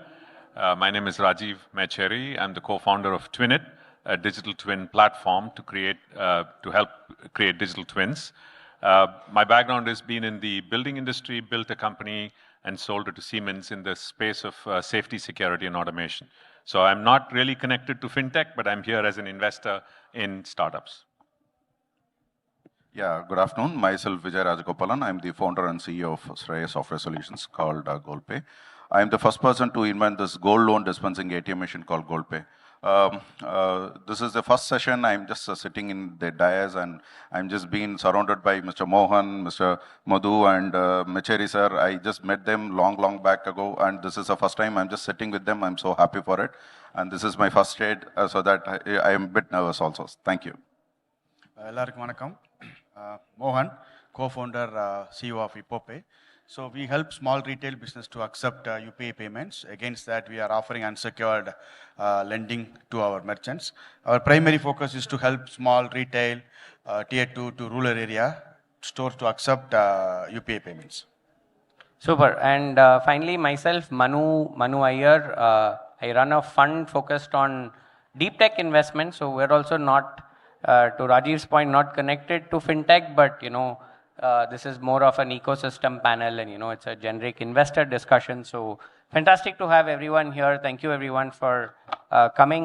Just to set context, we have two large fintechs in the house, M2P and Ipope. We have perspective from Chennai Angels. I'm also a member of Chennai Angels, by the way. So we can talk a little bit about how fintech is looking at early stage angel level ideas. And then we have perspectives from the gold side as well. So to get started, and we'll go with Prabhu and Mohan first, right? Generally, Bombay and Bangalore have dominated the fintech narrative, right? So what does Chennai have in terms of structural advantages for building in fintech? Okay, so it's a very like almost taking a 100-year rewind. If you looked at the British colonized India back then, like pre-independence, there were only 4 banks. There was the central bank, and then there was Bank of Bengal, Bank of Bombay, and Bank of Madras. The whole of South India was, aggregated into Bank of Madras. And then it slowly, when independence happened, and then India had its own policies, and then we had private banks, we had banks of various regimes, and then slowly the public sector units were formed and all that. Here we are. Now, if you look at overall as a outside of the banks kind of a situation, Chennai was the hub of, or Tamil Nadu generally had a very high quotient of chartered accountants, people who are financial services professionals, even in the stock market or even in the, Bombay got its financial edge, especially because of BSE. When BSE became big in the 70s, 80s, it really got that financial capital kind of a title, mainly because of the stock market. But the money market, stock market, and banking are 3 different things, right? Like in that, accounting and the whole finance management and all these things are a specific skill set in which Tamil Nadu generally had very high ratio of people who were professionals in that. And even in the RBI, when after it was formed, there are a lot of dignitaries, there are a lot of people who are holding very high position even in the RBI from basically having roots from Tamil Nadu. That's one aspect. Second aspect is, in terms of running a bank, there is the whole branches and the mobile apps and the internet banking and all the other ads that we see. That's the storefront of the bank. But the actual banking is in the back end. The back office functions like reconciliation, accounting, comptroller, so on and so forth.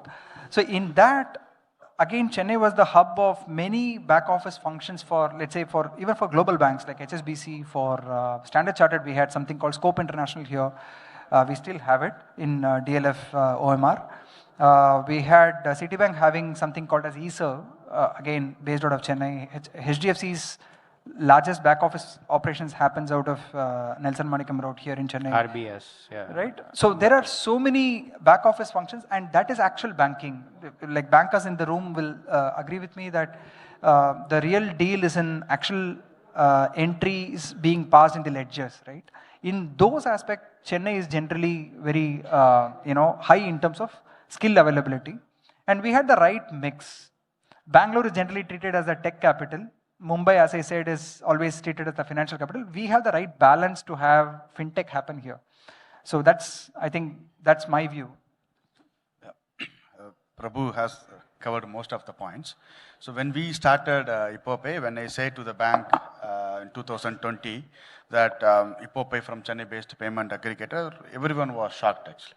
They said we never had a payment gateway business from Tamil Nadu. We were the first. So that's how we started. But I strongly believe Tamil Nadu as the best place to start a fintech startup. Okay, so because in 1920s, or community-based people have started banks like CUB, TMB, and KVP. So, இப்போ நம்ம ஊர்ல தான் வந்து பாத்தீங்கன்னா Sriram finance இருக்கட்டும், சோலாவா இருக்கட்டும். Okay, this is not only a SaaS hub, it's a fintech hub. Seriously, okay. So, இங்க வந்து we have a lot of talents in terms of tech இருக்கட்டும். So, there are a lot of difference between the Bangalore-based techie and Chennai-based techie. So we can build a lot of trust front of the team members, front of our merchant. And the infrastructure is also is very big. There is a support from the government, there is a support from the banks, and we can easily impress the talent pool in Chennai. So, I mean, we touched upon a little bit on the advantages. Are there disadvantages that, we should not ignore as a government, as ecosystem players? Are there disadvantages to building here? You may not like it, the only disadvantage from the investors only. From you only. No, investors will go where the opportunity comes. Right? I think at the end of the day, even it was not only for difficult. நான் pitch பண்ணும்போது கூட when I pitch to investors, அந்த இன்வெஸ்டரே என்கிட்ட சொல்லியிருக்காங்க 3 இயர்ஸ்க்கு முன்னாடி மதுவும் பிரபுவும் வந்து என்கிட்ட பேசினாங்க. So they said we started something in Chennai, we didn't understand, இப்போ கூட என்னால் புரிஞ்சுக்க முடியல what they are doing அப்படின்னு சொல்லிட்டு. So I personally, I don't feel any challenges or disadvantages from other side except the investors. So you have to trust us. No, as he said, I mean, Manu rightly put it, investors will definitely follow where the action is. I think we are pretty bad in marketing. We don't speak about our work that much. I am being guilty of it. I am not the right guy to speak about it, but generally we have not made our work speak for itself enough for other people to take notice. That is one area. The second is, of course, when it comes to talent as well, there is this problem of linguistic barriers and all that. It is slowly, the lines are blurring in the recent past, but that was there for a while. The other aspect why we are not seen as the challenges that we see is there are not enough companies. There is not enough vintage for companies that have been born out of Chennai. Because most of the very good companies are boring businesses. Like you take a TVS group, you take a Murugappa group, all of these are stellar companies, but boring businesses. People, when they look at action-oriented and very, masala type of thing, there are not enough examples over here. I think those are the things. I think that's a fantastic point. I strongly agree with point one is that we don't make enough noise about ourselves. I think we say it very proudly, we're a conservative city, we're a conservative group of people, but the other side of it is that the other people in the ecosystem, be it Bangalore, Bombay, Delhi, people are extremely loud, potentially having built much less than, what has actually been built in, let's say, in your organization. So there is something to be said for thumping your own chest and, being loud about what you are building. So there is definitely, that is one of the things that, we should keep in mind. Switching it up quickly to Rajiv. So Rajiv, you've been part of Chennai Angels for a while. Chennai Angels has done a few fintech investments as well. So do you want to just give a overall picture of how, the group is seeing fintech? So contrarian to the fact that, what Mohan said and Prabhu said, that we have great talent, we have a good ecosystem, but we're not seeing enough of fintech startups coming into pitch even. The whole of last year, we had 55 pitches which were out of the several thousand pitches for fintech startups. In the history of Chennai Angels, we've had 2 investments which we have made till date. So there could be a point that, maybe we like to see ourselves as a group which is very friendly to entrepreneurs. We make every effort to pull every entrepreneur who wants to talk to us and give the time. But unfortunately, we don't see as many coming to Chennai and coming to Chennai Angels to pitch. So that is potentially possibly a problem with the city as a whole, that it is not just in the fintech space, but in also every other tech space, right? We probably feed into the talent pool of the startups in Bangalore more than anything else. Tamil Nadu as a state is generating so many good quality people who go to Bangalore and build startups. So that's a problem which Tamil Nadu has to see across all startups, not just in fintech. But from a fintech point of view, what we see as a number is what I shared. Do you want to, broadly as an ecosystem, what can we do as angel networks? Is there something that we should be doing better to see deals in this space? Or for sure, Bangalore has more accelerators. I think supported by the state, creating an accelerator, maybe a fintech accelerator. We are creating a fintech city.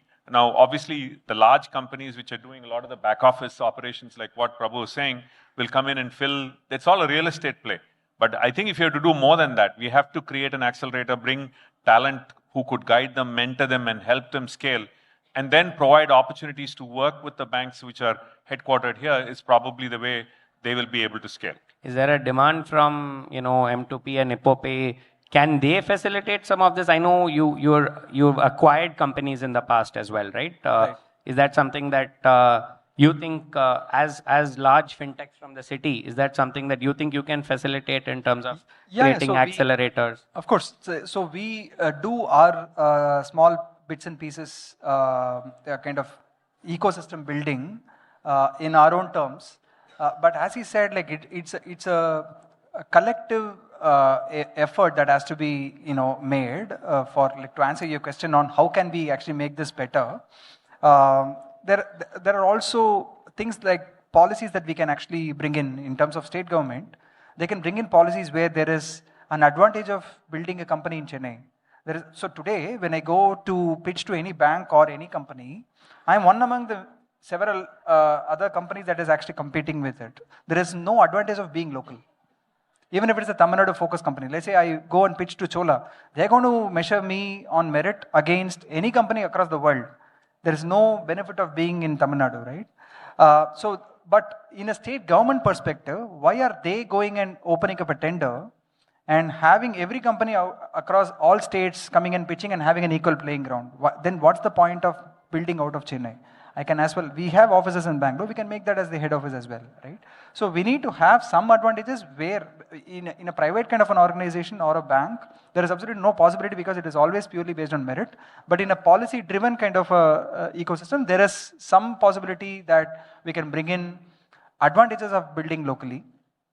So that's one area. The second is, of course, talent pool. We have to start from the grassroots. We've been a big advocate of going to schools, colleges and building curriculum for fintech. Why don't we have a BTech in fintech, let's say in Anna University or a Madras University? When are we going to start investing there? That's where you get ready-made professionals who pass out of college and are ready to be deployed in a bank or absorbed by a company like us, right? So education or the grassroots level is where we need to start. I think that's my 2 cents. One more point, as Sir mentioned, that fintech focused accelerator program is very, very important. So when we started Ipope, me and Jay, we both came from the tech background. So zero knowledge from the banking industry. So fintech focused accelerator program. So there is no opportunity for me to go on, sit and learn. So first I met Prabhu. And the time so they are the largest fintech in Chennai. Avanga an appointment vangi, like I sat with Prabhu, I understand more from Prabhu. Now I am helping other small fintech startups. I am helping Backspace. There is one more startup guy, HomePay. So he is speaking to me every monthly once. I am supporting him. But namale like we are also very busy with our own stuff. So fintech focused accelerator program irundha romba useful ah irukum. So fintech city initiative is very interesting. So hopefully like there will be the opportunity for all of us go there, sit there and exchange our notes. So adu vandu like government or we have to initiate ourselves. We have to do in that particular part. And I think that's a great point. I think, you mentoring, startups in the ecosystem, that becomes a very important part of nurturing that ecosystem. One thing I will say for Bangalore, right, is that everyone is approachable. No matter, what level you reach out, they will give you time. They'll give you that 20, 30 minutes. Whether they're going to sit past that is up to what you discuss in that 20, 30 minutes. But that's a cultural thing that we should, import here as well. Jumping quickly to Mr. Vijay. Sir, gold has been, India's, asset of choice for centuries. But fintech in gold has not really happened, the way fintech has happened in every other asset class, so to say, right?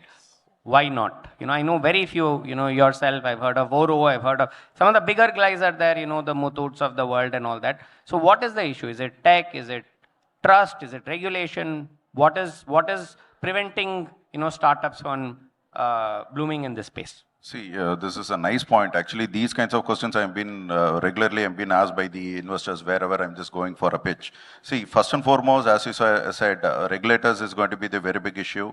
The trust is going to be the another issue. Third is going to be the technology. This three combination only we have actually surpassed. In 2011 itself, I actually started this innovation, but unfortunately I failed because regulations was not there. And trust was not there between the banks and the fintech companies, and the customers also were not willing to pay such a big price. Right now, after COVID, due to this regulatory aspects and new APIs, whatever Mr. Mohan has been using it, and Mr. M2P company has been offering it, those kinds of APIs are really helpful for us to grow and integrate, and with those APIs, we started to build the trust in the ecosystem, and we have cleared our patents also, and we have launched 2 missions in Central Bank of India. See, first and foremost, when those 3 aspects are being evenly fulfilled, the approach to this gold will be a very good asset. Or people will get into this fintech zone, especially on the gold and silver right now. What is the biggest misconception to, this asset class, or, even operating as a fintech in this asset class? See, first again, this is going to be the trust only. Consider, I have this gold testing kiosk machine, and I usually get a very typical question that how do you evaluate the gold? That is going to be the first kind of a question from the bank side and also from the customer side. I used to get it. When this question is arised from the bank's perspective, I should give the exact value of the gold, what customer is actually pledging. Second, from the customer side, what they will ask is, my gold should not be damaged. These 2 points are the core points we already addressed. How we have done is, we have actually created our own data sets in ML and AI, and also we have used the thermal imaging systems, advanced thermal imaging systems, just to understand what is the inside carat rating of the gold. Just to prove our thermal imaging system is very superficial, we have used an advanced spectrometer technology, and we tested it. Whatever this Tanishq or carat meter testing is using, the same spectrometers we are using, and we are comparing our carat rating and the XRF's carat rating, and we give it to the bank. So that banks also are comfortable and they are trusting us, and they are giving the actual loans what is actually to be given. Second, from the customer side, from our mission, they can able to see in front of their own eyes, their gold is not being destructed. So that we are surpassing those 2 aspects. Manu, I was just thinking it's good to introspect to understand why we are not as successful as any other location, right? Normally, when you think about when there's an opportunity, the opportunity is closest to the customer. In that case, Bombay should have been the capital of fintech today. But if you go by the last 2 years of investments of $1.6 and $1.9 billion, it is Bangalore. And Bangalore does not have the same advantage of Bombay. So if you really look down to see what is it that which Bangalore is doing differently to attract fintech, is what we have to also try and see what we can do in Chennai. Apart from creating a cool ecosystem which Bangalore cannot be, we cannot compete with, or we'll only be a afterthought. But apart from that, what else can we do is something which we need to think about. That's the only way we will be able to at least catch up with them. We are now very, very small. We're less than 3% or so of the investment when compared to the rest of the other two big leaders, right? And that's a stark number. I mean, if you're saying 3% versus, it's something that we need to set up and, change, right? I think that's something that we need to think about. Mohan and maybe a little bit Prabhu as well, right? We have the world-class payment rails, not even world-class, right? Class-defining payment rails in UPI, right? Where is the monetization? Where does the monetization in that happen? I'll take this question now. So, yeah, you are right. I would say that NPCI is the largest fintech company in the world. Okay, they started as a non-profitable organization, but they made 900 crores last year profit alone. Okay, so for me, we are just helping small retail business to accept UPI payments. As I said, there is no interchange rate. There won't be any interchange rate also in the future. Okay, so for me, the only way to make money is from the credit side, credit product side. When I say credit, that may be secured, unsecured lending, offering a working capital. Now we are going to launch a unsecured co-branded credit card to those sector. There is another initiative from credit line on UPI, small ticket size credits from NPCI. So these are the way where we can make money from the UPI side. Interchange, it's not possible. Not possible at all. Yeah, I mean, like interchange is the only driver in most other payment systems, like cards. As you know, the whole world runs on MDR. But with UPI, we have to take a slightly different approach. That's what the government has done as well. It has taken so much of cash circulation out of the market. Cash is a very expensive instrument, which the bankers feel, but the market doesn't feel. But the good part is UPI will always be cross-subsidized by some other product. That's the game, right? In this, not all ecosystem partners will be able to make money. Say, for instance, Ipopay is able to make money by using the UPI transaction data to underwrite and assess a customer in a better manner and underwrite a loan for that customer. I mean, customer being merchant here. Similarly, every business will have to have some use case attached to it, and a use case driven monetization strategy is the only thing that we can, attach as revenue generating out of UPI. But otherwise, it will bring the volume, it will not bring the value. And when we move towards a model where data is going to be everything, like gone are the days most lenders are using CIBIL records as the only factor for underwriting a loan. Now there are so many AI models out there to underwrite a customer better. So I think the whole UPI data set over time, like it generates what, 10 billion transactions a month today, 10, 15 billion transactions a month. It's huge, right? Which is one of the largest in terms of volume across the world.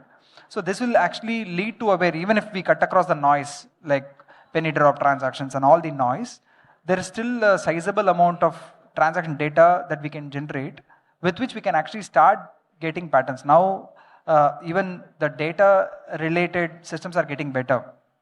With agents in place, we can actually have all the mundane stuff around data cleansing and all these things done by AI agents, which will lead to having a better quality underwriting strategy. The most important is for a lender, collecting money and bringing it back into the ecosystem is the most important, because lending is all about collections. UPI actually has one good part where with UPI, if we are able to work closely with NPC and Innovate, we can have, like, I think even in Mohan's business, we have something called as EDI, which is equated daily installments. For very small businesses, EMIs are not going to work, right? A large part of India, the Bharat which we are talking about, which is 90% of the population, for them, equated daily installment is a much better play. For a 5,000, 10,000 rupee loan, paying back 100 rupees daily is okay with them, right? So how are we able to collect it per transaction is an innovation that we can work and actually make a good monetization strategy around it. Because when we are collecting payments, when UPI is actually helping collect payments, we can actually have a interchange or cut out of it, which will actually negate the use of a human agent to go there and collect money, right? So Those are some of the studies. And like when NPCI started UPI, UPI focus is not to kill the card transaction. UPI focus is to reduce the cash penetration in the market. Okay, so if a small vendor enna mindset irukana, when I receive 100 rupees, I am getting all 100 rupees. So nama market பண்ணும்போது we are going to replace cash அப்படினு சொல்லும்போது and the vendors they are expecting full amount in their bank account, in their pocket. So அதனால like we couldn't charge, we couldn't make interchange. As Prabhu mentioned that UPI is the best way to underwrite, especially tier 2, tier 3. But எங்களுடைய main focus, when we put a QR code, we say that use this QR code actively, and then you are coming into digital transaction, we can easily underwrite. Okay, and the underwrite we start making money. As Prabhu mentioned, the EDI, daily equivalent instrument, so whenever we debit from the merchant bank account, we have a small fees for the UPI auto pay. So UPI la money earn panna mudiyadu. So all other products surrounded UPI, there is a monetization options. So I mean, one of the things that we say, unless you travel and you go outside and you see how good infra is outside, you don't have a benchmark for our own infrastructure in India, for example, and what can be done to improve it. On a similar note, when you go outside and you use payment infrastructure outside, that's when you realize how good we have it in India, right? At least on that front, on the payment structure, we are far ahead of the entire ecosystem. So having said that, and this is for everybody, where do you think the next big fintech outcomes will come? If you want to high level think about it. I was talking to someone, I forget who, there was an investor, it was like India la fintech na lending, right? And we kind of also got there, right? Somewhere we got into that between this discussion as well, it's kind of come there, right? So we're talking NIMs and access to credit, underwriting and credit and things like that. So where is the next big thing in fintech for both of you and Rajiv and Vijay? Yeah, you want to think? I'm actually just thinking, what about using biometrics as a payment mechanism? No cards, no phone, no device, using your face, because we still have a large biometric database being Aadhaar. What if somebody uses that and says we pay using Aadhaar? Is there a thought process? I'm not a fintech guy, but I still can throw out the idea. So we attempted it. In fact, we did an exercise with RBI Innovation Hub. The problem is acceptance rate.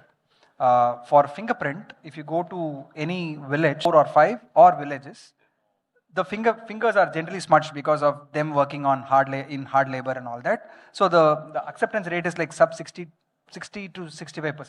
But globally, the movement is towards face recognition. So yeah, face recognition is a thing that we can do better. The only thing is like the UIDA registry doesn't have the face registered in the infrared manner. So wherever there is the retina scan available, that's possible. But again, wherever you accept money, you need to have the retina scanner. So it's a matter of chicken and egg. So that's the only challenge. To answer your question, so are you done? So I think financial inclusion is somewhat still not, I would say it is still not fully accomplished. Inclusion is not having a bank account for every Indian. Inclusion is having good quality financial services for every Indian, which means it can be a loan, it can be an access to, let's say, an education loan for a student, or the right financial product at the right time, offered in the best rate possible. In that, there is a huge opportunity. Gold, for instance, we have a huge opportunity. We still are reliant on going to a store and depositing gold, or going to a bank branch and depositing gold, and it is not like a liquid currency yet. We can actually make, with the right interventions, we can make gold as an asset class a liquid currency, as good as a liquid fund, mutual fund, right? And similarly, there are so many opportunities around loan against securities. Again, that falls under the lending ambit, but of course, traded securities are so huge. Loan against securities is slowly picking up. That's a big frontier ahead of us. The other aspect is agentic commerce.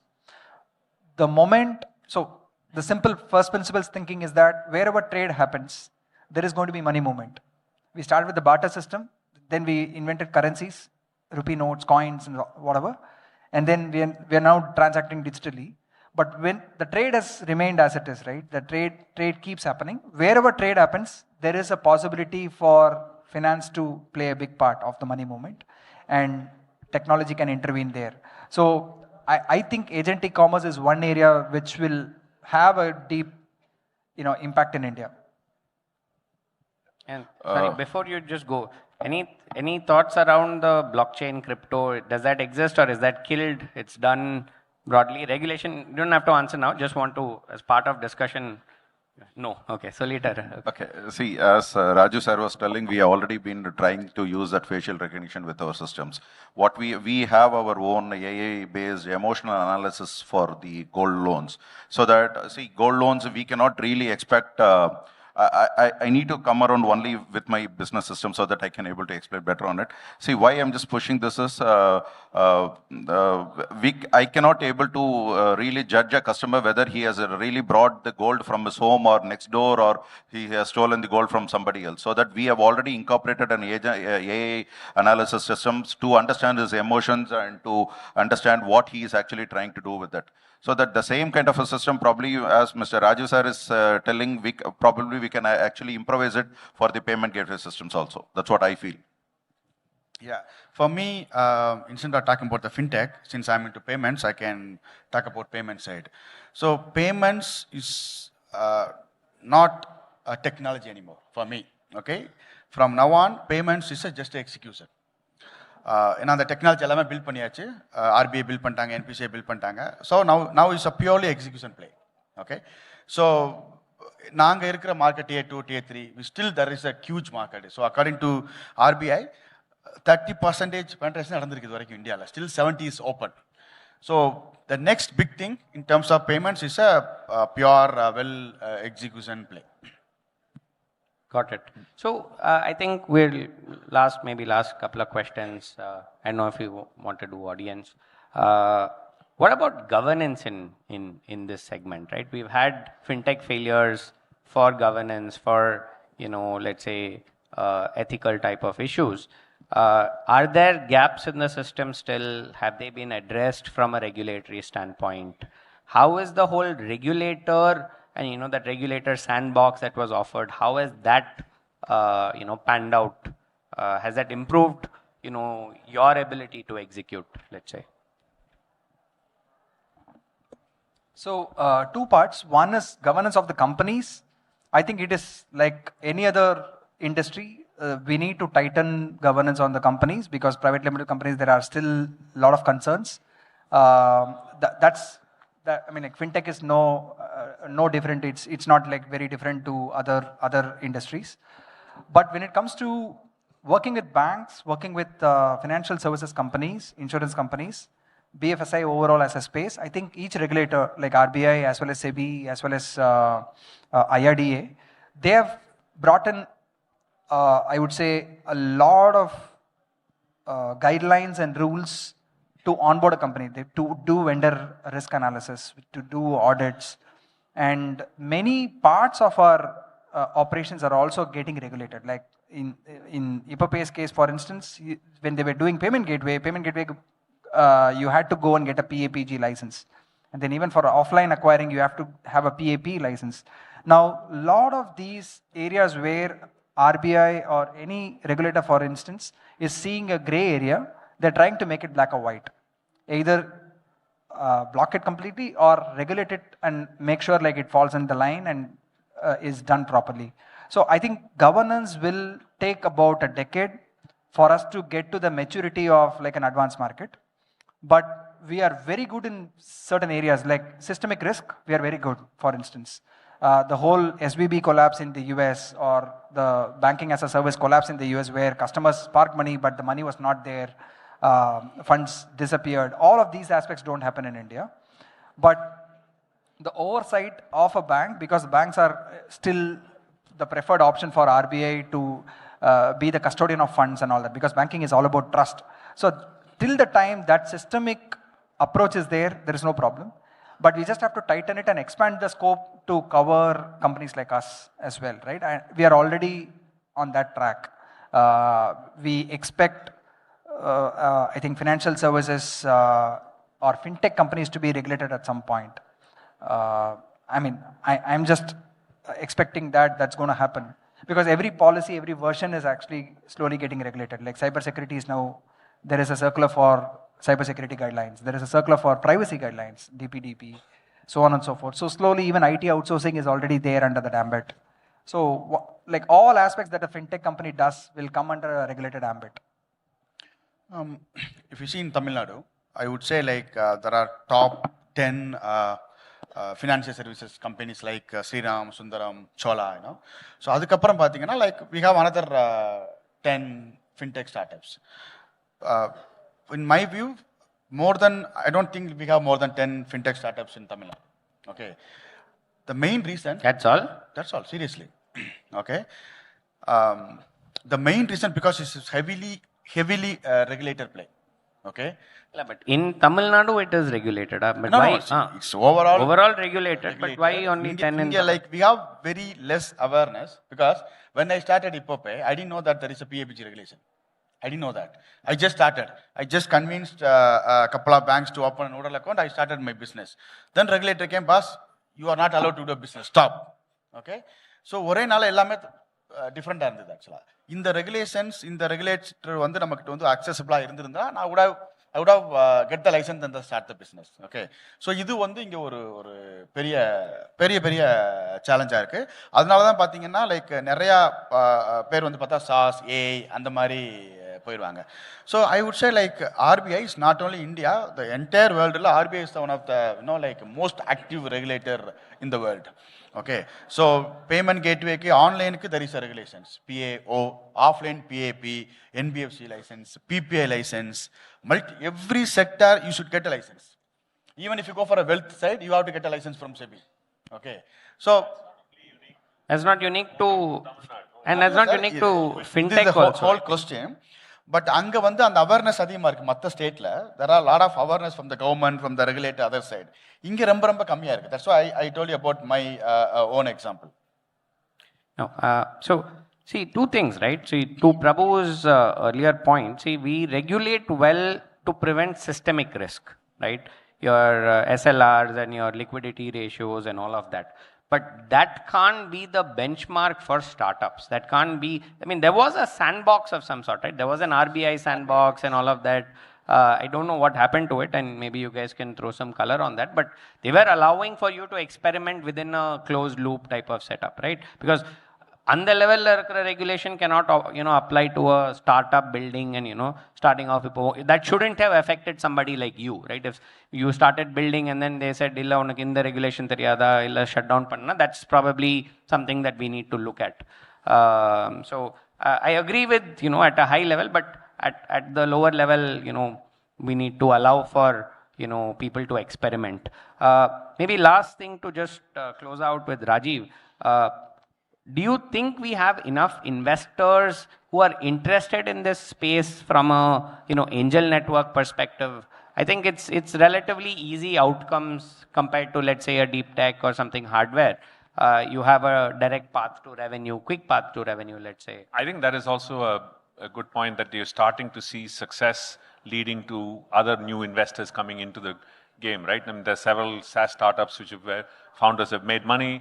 They're starting to invest. They want to invest in Tamil Nadu-based companies. So technically, would they go after SaaS investments or fintech? So obviously, if there are more fintech startups coming in to pitch, you will find more. I think that pool is growing, clearly. Got it. Organizer, can we do questions or?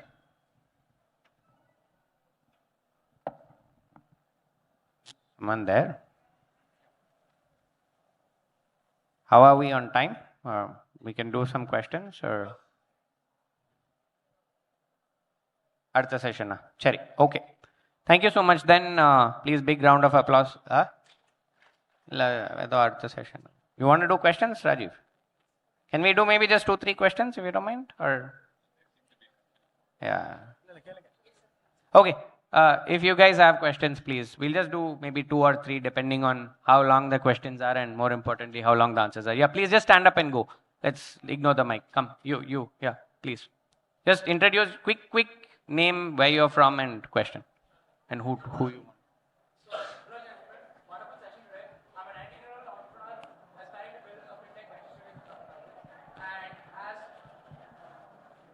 Thank you. I hope that was audible initially. Okay, wonderful. So, as you know, investors and founders alike, so what are three, let's say, structural barriers that you've seen in fintech companies in Tamil Nadu specifically that stop fintech companies from growing into a durable business? And let's say a venture studio were to step in and solve that problem. What would you specifically want the venture studio to solve?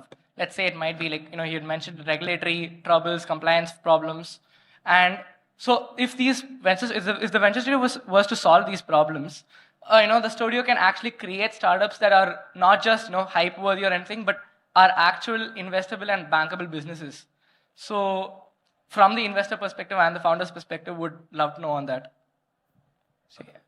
I mean, okay, maybe I'll just quickly take it, right? I think some of it we covered, to that, right? There is a regulation compliance part of it.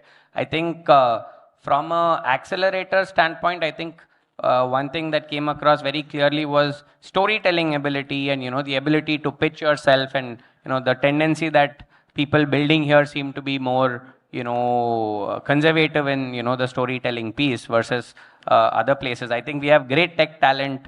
I don't think there is a regional bias in that sense, right? I mean, there is nothing preventing people from building in Chennai versus anyone else. So if you're able to build the right connects in for their, regulatory sandboxes, for, sorting out things from a compliance perspective, I think that in itself should help. And connectivity to investors, I think that would also become a, important part. Anything you guys want to add, please feel free, or we can. Okay. Sorry, next question. Yeah, please. Just after him, one more question and we'll go, please. Yeah, Madan here from Citibank. So creating noise, you mentioned about it, right? So I have a patent in fintech space and deep learning. I am alumni as well. So just wanted to know how to proceed and take it from there. Sure. I'm just going to answer on behalf of the group here. See, we are all here for a reason. The reason is because this is part of an outreach, right? Everyone is giving their time and effort and, thing here so that you're visible to the broader ecosystem, right? That is the idea why everyone is here. So our names are here. I think we should be on the brochures and all. Do reach out to us. The easiest way is to do it on LinkedIn. If, meet people after the session. If they're willing to give you a card, that's a way to do it. So the idea is you have to be proactive. You have to come up. You have to take that effort, right? So thank you. One more. Hi, sir. Actually, like every decade, we have had some innovation in fintech. Like we had the checkbooks initially, then we switched over to MasterCard and Visa, and then came the mobile wallets, and now we are with UPI. So, like, what do you think will be next? Like, is there some innovation brewing out there which will totally change how consumer fintech operates? So, I mean, there are a bunch of innovations that are happening. Payments are slowly getting invisible. I mean, like, I think you touched upon specifically on payments. But yeah, I mean, like, the infrastructure as a whole is getting more and more intelligent in the recent past. I think that will actually yield a lot of results in terms of newer experiences and stuff. Now, you have one app, which is a super app, and then you are able to do all of what you want to do in your daily life, right? Like a phone pay or a Google Pay does so many things for you now. And the fintech is a common factor there. Like there are invisible payments that are made possible today. And people will start building on top of this, and innovators will be able to get access to good quality payment rails and stuff, right? Like that will yield a lot more, results. The other thing is agentic commerce that I mentioned, which will be a good innovation, which is almost on the verge of getting into reality. It'll be like one of the key things that like you can simply inform your Alexa to buy groceries and it'll get everything done, and the payment will be done using an agentic commerce module, right? So that is going to happen. That's like probably prototypes are already out. You should see it live in action by 2026. Yeah. Sir, excuse me. If it's okay, one last question, obviously. Quickly, please. Yeah. Have you thought about offering competitive interest rate or access to green finance for SMEs as long as they can prove they're environmentally more compliant? Who are you addressing? To anyone. Climate fintech. Yeah, I don't know if anyone here is kind of involved in that side. There is a very specific sector that lends into climate and green. Okay. I don't know if anyone here is directly involved in that. Okay, thank you everyone. Thank you so much. Big hand of applause for everyone here. And like I said, please do reach out to everyone. I'm sure they would be happy to connect. Check. So may I request you to stay back for a minute, please? And first, let's take a group picture with all of you in the front, please. Can you please come forward, gentlemen?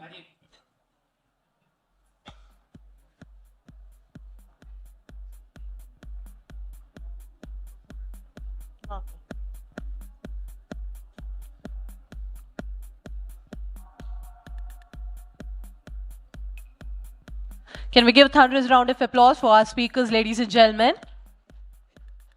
And now, so one more. So please stay back. Gentlemen, please stay back. And now to honor our speakers, I would like to welcome Mr. Bhaskaran, Assistant Director, Tamil Nadu E-Governance Agency. Please, gentlemen. First, I would like to welcome Mr. Manu Iyer, the Managing Partner, Blue Hill Capital. A round of applause for Mr. Manu Iyer, Managing Partner, Blue Hill Capital. Thank you, gentlemen. Thank you for your time. And next, I would like to welcome Mr. Mohan, CEO of Ipope. A thunderous round of applause for Mr. Mohan, CEO of Ipope. Thank you, gentlemen. Up next, I would like to invite Mr. Prabhu Rangarajan, the co-founder of M2P Fintech. Thank you, Mr. Prabhu. Thank you for joining with us. And next, Mr. Rajiv Mecheri, the serial entrepreneur and investor, the Chennai Angels. A round of applause for Mr. Rajiv, ladies and gentlemen. Thank you, sir. And next, Mr. Vijay Rajagopalan, founder and CEO, GoalPay. Thank you, gentlemen. Thank you for joining with us today. Well, ladies and gentlemen, let's give one more round of applause for all our speakers.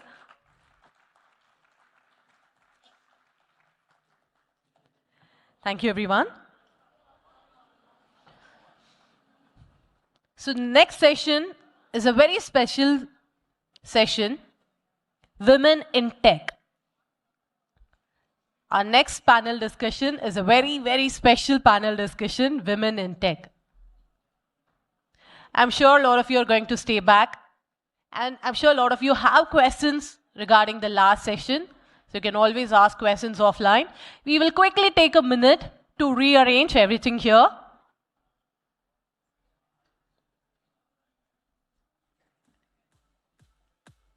And women out there, you are truly going to be inspired by listening to the next session.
May I request everybody to kindly settle down?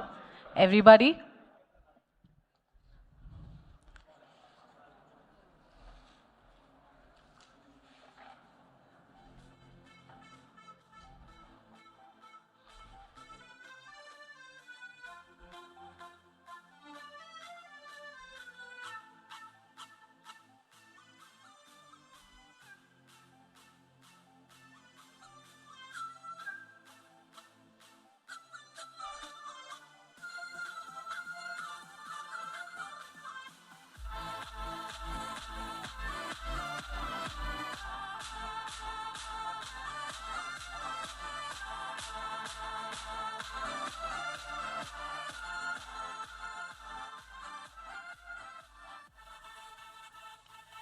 Okay, I could see that 70% of the crowd is women and rest 30 men. I would like to appreciate the men for staying back. Thank you so much.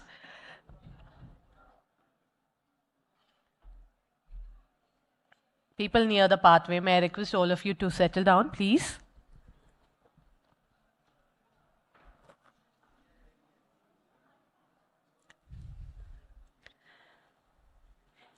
Even the title would impress you. Rise and Shine, Women Leading the Tech Revolution. This session celebrates women leaders in technology, highlighting their journey, leadership roles, and impact they are creating in the tech ecosystem. So I would like to introduce a moderator for the session. Firstly, I would like to welcome Ms. Vanitha Venugopal, CEO, ITNT Hub, with a huge round of applause, ladies and gentlemen. Ms. Vanitha Venugopal is the CEO of Tamil Nadu Technology Hub and a seasoned leader with over 25 years of global experience across technology. We'll call everybody, ma'am. Yeah. So I'd like to welcome the next speaker, Ms. Anju Gupta, the managing partner of IPCAP. Welcome, ma'am.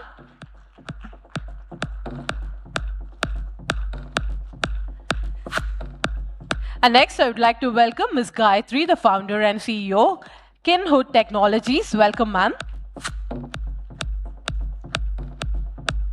And the next speaker, Ms. Dhanalakshmi, Joint Secretary, Department of Science and Technology, Government of India. Welcome, ma'am.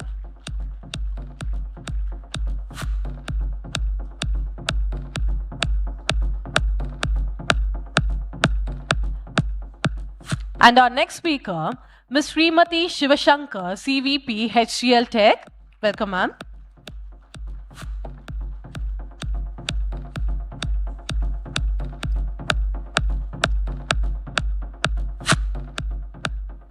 Handing over the session to our moderator, Ms. Vanitha Venugopal.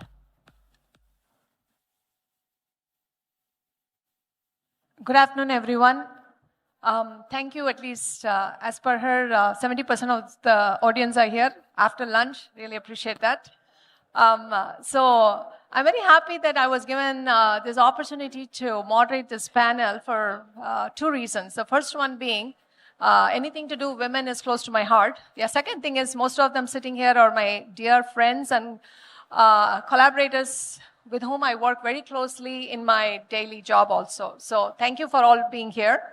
So we have a very varied panel here. We have an investor, we have an entrepreneur, tech entrepreneur, we have a government entity who works in the tech space, and we have a seasoned technologist herself from corporate. I'm going to take a minute for them to introduce themselves because I think coming from them would emphasize on the key things that they are doing. We'll go with Srimati first. Thank you. I'm Srimati Shivashankar. I am a corporate officer with HCL Tech. I do many things, interesting things, and I will continue to do more interesting things in the coming days. Good afternoon, everybody. It's indeed a great pleasure for me to be among you today in this afternoon. I'm Dhanalakshmi. I'm Joint Secretary in Department of Science and Technology. I'm the person behind all these policy regulations, the government. It's not regulation alone. We are the enablers. We have reinvented ourselves as the enablers of science and technology and innovation in the country. So thank you for the opportunity. Good afternoon, everybody. Thanks for having me. I'm Anju Gupta, partner at IVCap Ventures. We're an early stage fund, invest in seed to Series A, sector agnostic. We work through the academic IITIM alumni ecosystem, and happy to be here. Hi, good evening, everyone. This is Gayatri Tyagarajan. I'm founder and CEO of Kinho Technologies.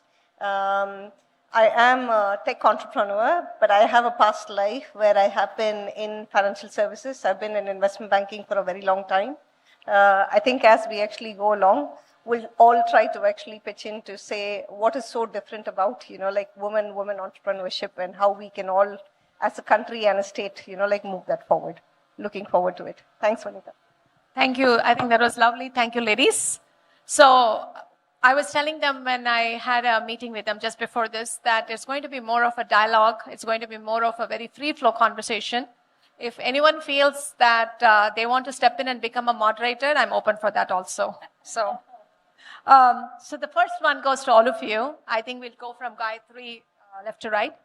What does it mean to lead a position of power today? From entrepreneurship to policy to investing capital from enterprise, and how does that power evolve over the last 5 years? Okay, so I think I'll speak from an entrepreneur's perspective in terms of what's there, and I'll also talk about, the experiences that we've had from a corporate banking perspective as well. So a couple of things, as an entrepreneur, woman entrepreneur, when you actually have to do, this is very similar to both enterprises, corporates, and also to your own startups that you have. I've felt that there are three major elements that I wanted to always focus on. Strategy was, a big, important thing. Vanita will agree with me because she was also heading business strategy in another, multinational bank. Business strategy is very, very important for us to actually keep. The second one is the type of people you actually engage in your entrepreneur, in your startups. In Kin, my neighborhood platform, neighborhood application, we have a good mix of, youngsters, Gen Zs who are there, 20 plus, to a good mix of, seniors who are actually there, trying to find the right mix to actually bring those guys into the organization. And the main thing that, as a startup entrepreneur or also a corporate is to actually have the right sort of principles or competencies that you're actually looking to build within your organization, which would actually, spear us forward. So this applies not just to women entrepreneurs, it applies to everybody as well. And I found that successful both in my corporate world and also in my startup space. Thank you, Gayatri. I think first, generically, any leader basically sets a role model. So I think that's the key thing for any leader in any organization, to establish themselves as a role model and actually create a path for others to become leaders, because it's all about, creating a path, showing the way, becoming a role model. I think that's a generic way I would look at a leader. I think women leaders kind of bring in a slightly different perspective of leadership. Women bring, I think, a lot of empathy. They bring a different perspective to the board. If you look at women that are leading, that are in boards, I think they are basically representing a different segment of the population. Ultimately, for a company, the customer is the segment that they're representing. So as a woman leader, you are essentially representing the women customer aspect. And that applies both from an entrepreneurship perspective and from a company leadership perspective. Good afternoon.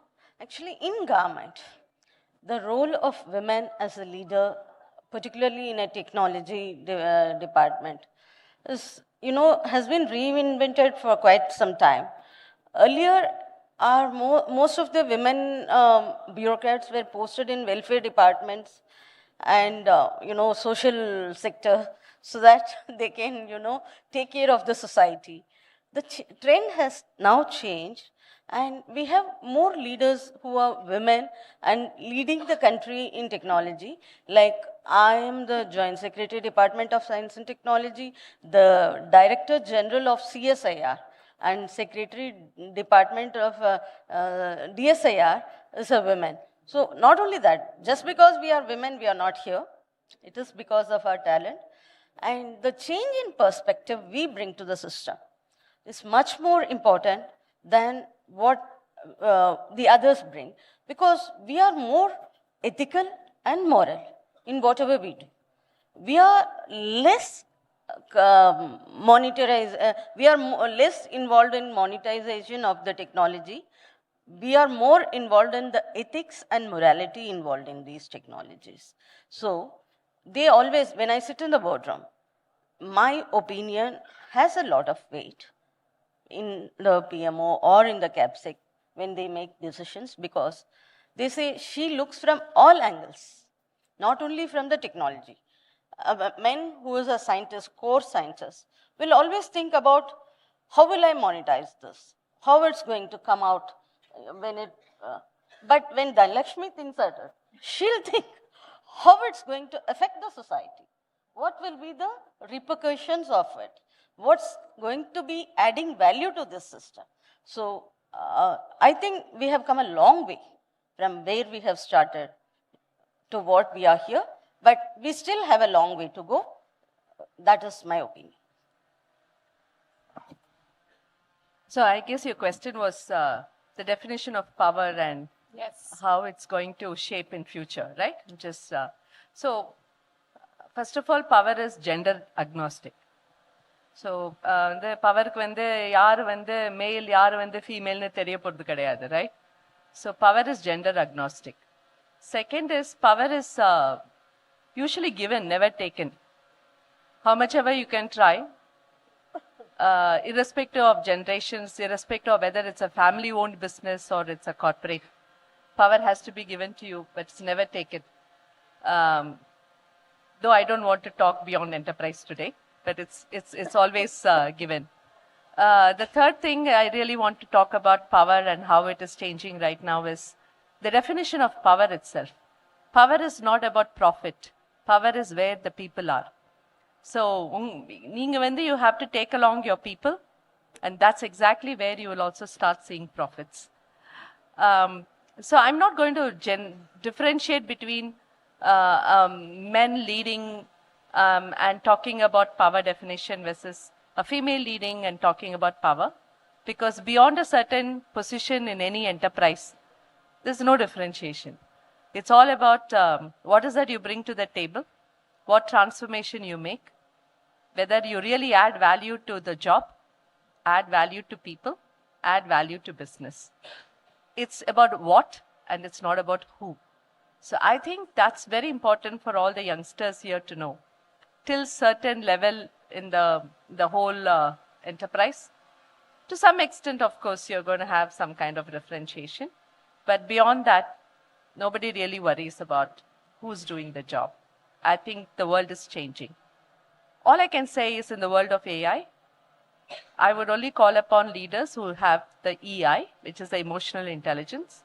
So going more and more, I'm going to see a higher blend of humanities in leadership than we call what is called as pure analytics and financial planning and financial analysis like all of us were saying. So we are not just going to stick to money, but there's going to be more of humanities and intelligence, emotional intelligence coming into power. Thank you, Srimati. I think this was all beautifully said, each one from their perspective. But I do have to crack a joke when Dhanlakshmi ma'am said, I don't know if many of you have seen this sitcom from very old days called Yes Minister. When it was a panel of board members with the secretary and the other people, and when they are deciding whether women should be inducted, each one agrees. But everyone brings up a reason why women cannot be part of that. So, but now she said it has come a long way. Actually, it has come a long way. And I think it is just continuous rise. And as Srimati just said about the EI part of it, that becomes extremely important as we are trying to lead organization, because it's becoming more and more about collaboration, understanding each other, rather than just a pure power play. So once again, thank you, ladies. So now we'll go into the individual questions because of the expertise each one of them brings to the table. Anju, the first one is, how do women investors influence, not like when you're in your, fund of investors sitting together and making a decision about investing? Why this is close to my heart is I'm always looking for investment for my startups. So I would like to hear, how especially in deep tech and long gestation sectors, when you are putting, your bet on something, how does it taken? So, at one level, I mean, as an investor, you're trying to make, the best bet you can. You're looking at founders, whether it is male or female. Is this the right founder? Does the founder have the vision? Is the founder passionate about it? Is the founder going to go all the way? Is the founder going to be a leader, right? So these are all gender agnostic, right? Ultimately, you want the right founders to do it. Then you're looking at the tech solution. Is this a solution that is actually going to create an impact? Is it going to scale? Is it going to be profitable? So in that sense, it is all kind of gender neutral. I think specifically to your question, what does a woman kind of investor on the board and IC meeting? Like I said, I think one, it brings a slightly different perspective as you're looking at a solution, right? Not so much the tech in terms of the type of technology, but in terms of maybe digging deeper into the founder background. I think a woman brings a little bit more of an open attitude. I think a woman brings a little bit more empathetic attitude. I mean, as an investor, at some level, it's like very dha. Like, are you answering 1, 2, 3 done? I think you bring a little more patience. Typically you say, okay, what's your 60-second pitch? I think you may wait a little more because, the fact is sometimes women are not as open, not as in your face, right? They take some time to get comfortable. So I think bringing that patience, bringing a little bit more empathy, taking the time, understanding. So I think that is the only change. But in terms of the actual what is driving your decision, that doesn't change. Ultimately, you're looking at a good business and a good founder. Thank you, Anju. So you are taken seriously when you talk about technology. Absolutely. And I would say to your earlier question, if you see in the last 5 years, the number of women that have come into the VC, the number of women angel investors, the number of women entrepreneurs, I think there's a huge change. And I think that has also driven a lot more confidence among women entrepreneurs, the women-focused funds also.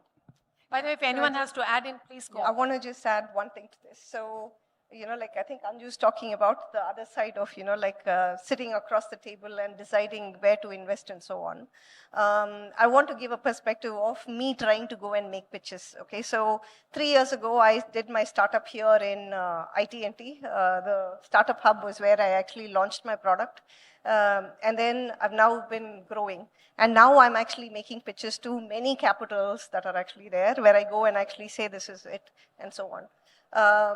As I'm actually moving, so anyone who's actually going into a startup, particularly women and so on, I want you to actually understand that, there are many aspects. At the end of the day, as she says, most venture capitalists are going to be looking at the product, the longevity, and whether you're actually able to invest or not.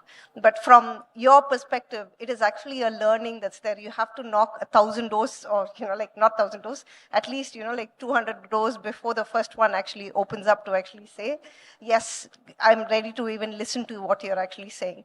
So having the courage and confidence and the belief in your product is actually very, very important. And when Anju's talking about, how they assess the founder, it is very important because women will have to actually show that your passion that is actually there, your commitment to actually carry this on and so on. So I think that is very important, and I'm also learning, I'm still learning, but this is something that, I think we should actually share with people. Thanks. Thank you. Shri, the next question goes to you. As AI and digital technologies reshape enterprises, I know you've been in this space for a very long time. How are women leaders influencing the long-term strategic goals within these large technology corporations? See, actually, AI and post-COVID, I think it's actually a nice time for all girls and young women to get into work. A lot of legacies are going away.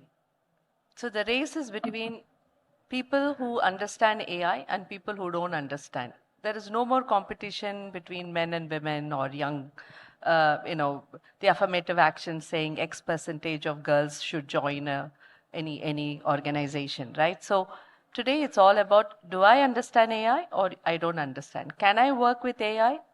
Can't I work with AI? Can I make my organization more productive using AI or not?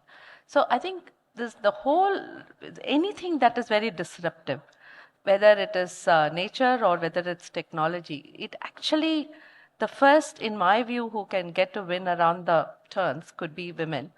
Because you are actually waiting for an opportunity to invest, learn, and grow. So I think it's all, the race is between the knows and knows not. So that's where I think a lot is happening within the organization today, Vanita. But even from the whole design, just go back and just, I want all the people in this room to go and do this primary search, right? As to how many women are into getting into AI in the last 5 years as entrepreneurs. Forget about just AI. I'm also talking about going one step back into from the designing, chip making to investing. You'll find a huge difference between what happened when we all started as engineers and the percentage of women versus men as engineers going into a hardcore engineering sector versus the AI sector. There's a big leap. I think the momentum is on.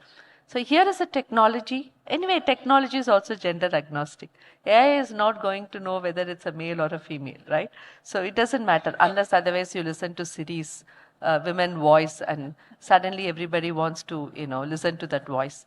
I mean, isn't it very funny on a lighter note?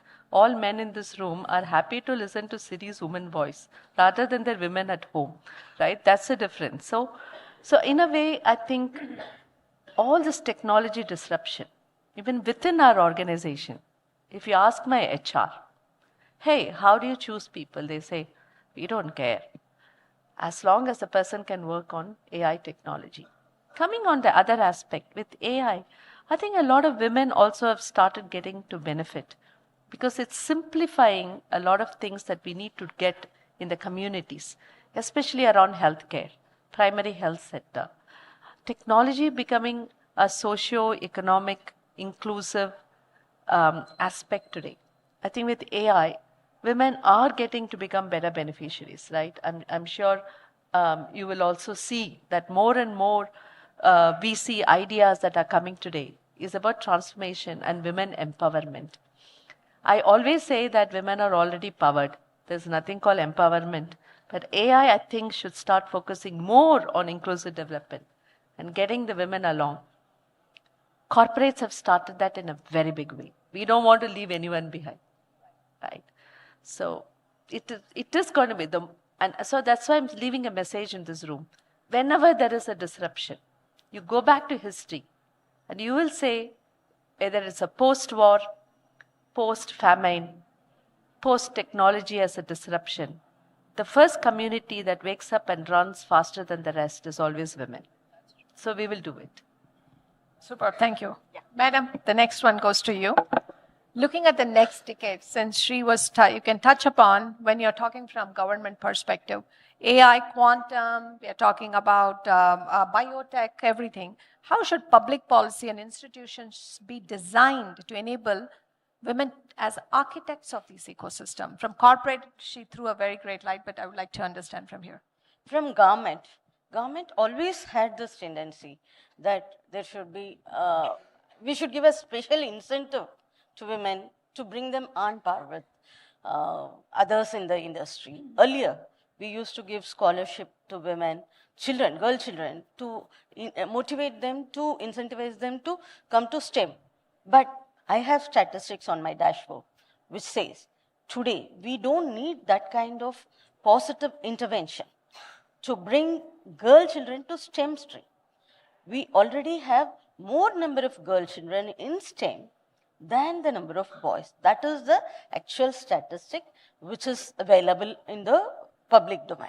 So next just, apart from the girls start well, if you look at this 12th standard, 10th standard result, you will find the top 5 people are women, a girl child, and then over a period of time, when they start doing their PhD, unfortunately, the Indian system brings them to a position where they have to take a break in career to meet their family needs. Like by the time you finish your PhD, you reach somewhere around 30. So that's the time when you get pressure from the society to look at a different part of your life more than your career. So government has designed a policy, and this is already in vogue. We are implementing it for the past 5 years. We have the women who have taken a break in career, we try to bring them back into the technology world by incentivizing them. We give them training in patent registration. It's a training which they can have from their home, or we give them a training in the campus.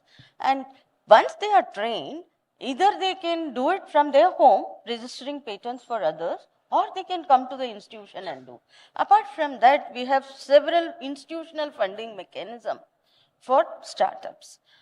Apart from that, we have seen the startup revolution. Earlier, any pass out from an IIT would prefer to get a high pay package and go and settle abroad, or find a better, heavy pay package and settle in a job.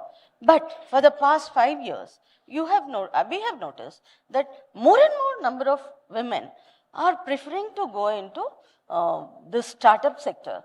Earlier, they were all, during my time, I am a computer engineer who passed out in 92.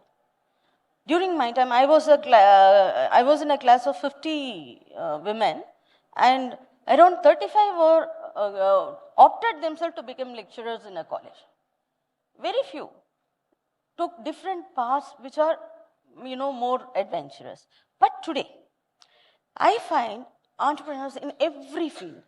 And earlier, the startups were all looking at service sector. That is a low-hanging fruit, You just build an app, then put it in the public domain, start using Uber, Ola, and all the service sector, your Zomato, Swiggy. That's not going to take India where it needs to go. Let us all imagine that we are not going to reach for the low-hanging fruits. We have to break the glass ceiling and go for deep tech startups. And I am very happy that most of the people who have ventured into deep tech have not lost the path, and they have reached a very wonderful position. I can give you examples. Boat Lab, Sarita Alawat. She's a young girl from an IIT who wanted to build the robots. She had several failures in her career. And DST was the only government was the only agency which trusted her and gave the full funding without any questions. As you said, she has knocked thousands of stores before coming to DST, but she never came to DST. Looking at around, we picked her up from the society. Looking at knocking several people, we picked her from the society, and she was shocked that the government was going to fund her. And today, she is the only person who has put India in the drone world. We are having more number of drones than China. China is was the leading producer. Now, India is the leading producer in drone, thanks to Sarita Alawat. And she is not the only example. I have hundreds of such entrepreneurs in deep tech. And I would encourage people going to deep tech, because never reach to low-hanging fruits. It's going to be, a drain on the ecosystem. If you want to succeed, as she said, if you want to get up and run the race fast, go for the toughest route. Don't go for the softest route available, because it's not going to take you long. We have to reinvent ourselves, go for the tougher, break the glass ceiling, enter into the long race. And the other thing I would say, I have been observing, India is number 3 in publications. After PhD, our educational system, right from our school days, have encouraged us to be more on publications. But being number 3 in the publication in the world, next to US and China, doesn't mean we are going to achieve anything. Now, stop all these publications and laying in a very happy field where you say, I have published a big paper in the most renowned magazine in the world. Bring it into the field. Don't become armchair scientists, armchair entrepreneurs, armchair inventors. Go to the field. Any technology will have the longing effect only if it touches the livelihood of people in the country. So all our technology, deep tech technologies should be focused on solving real-life problems which can make change in the life of people. So we have to reorient ourselves. We should not go into the same path in which we have already been going. We have to reorient ourselves. And third, government. We have decided to reorient our own strategy in funding or making policies. We are not going to anymore do that retailing funds. Scholarship, Inspire Scholarship, SHE Scholarship, WOS Scholarship, individual scholarship. I put 15 scientists to release one Inspire, and you take most of my time, energy, and funds. Instead, we are going to go wholesale funding. You must have heard about RDI, Research Development Innovation Funding. It's a 100 crore fund. We have thought 10x for you. You come 5x at least. I had to take up that fund. We have an RDI fund which has been announced by the President in the recently launched STIC conference. This fund is going to revolutionize the world and put India in the top ranking. We are not going to be next to anybody, others will be next to us. So this fund is 1,000 crore funds, and we'll have two levels of fund managers. First level, we'll have institutional fund managers like SBI or senior, people with a lot of experience in funding. And the second level fund managers will be small takers, and the direct public will be in touch with the second level fund managers, not with the government directly, because the ability of government to handle the kind of pressure and request is getting reduced gradually. And now is an opportunity for all women out there. Just get into your secondary or tertiary, if not first level. You will have a long way. Ma'am, I'm just interrupting because she asked for a policy question. If I may be very open about it, there's something that needs to change at the school level. There's so much being spoken here. Ellaring Tamil pesuveenga illaya? All of you will do, right? See, if you go in, this is in our textbook, in the first standard, daily routine in the house, okay? So morning 6 o'clock, they'll put a picture. Mother is in the kitchen cooking. Daughter is putting some kolam in the outside, the girl child, or she may be cutting vegetables. Party is actually, morathula vanda arisiya padachittirupanga. Grandfather is in the easy chair reading newspaper. And TV is being watched by the father. Because avarukku news illaina onnu odadilla aniki, right? First standard.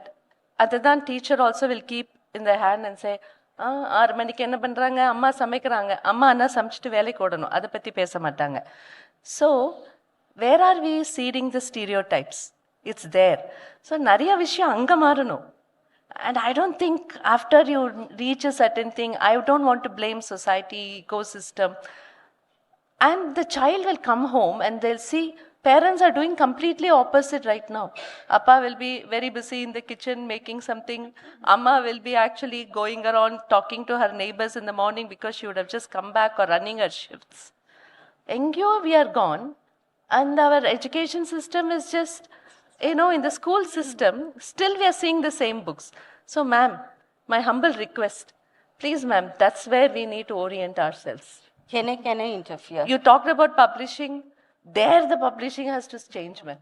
No, I would differ with your opinion on this because Government of India, Ministry of Higher School Education, has started a lot of reforms in this UDES platform, right from 3rd standard till 8th standard.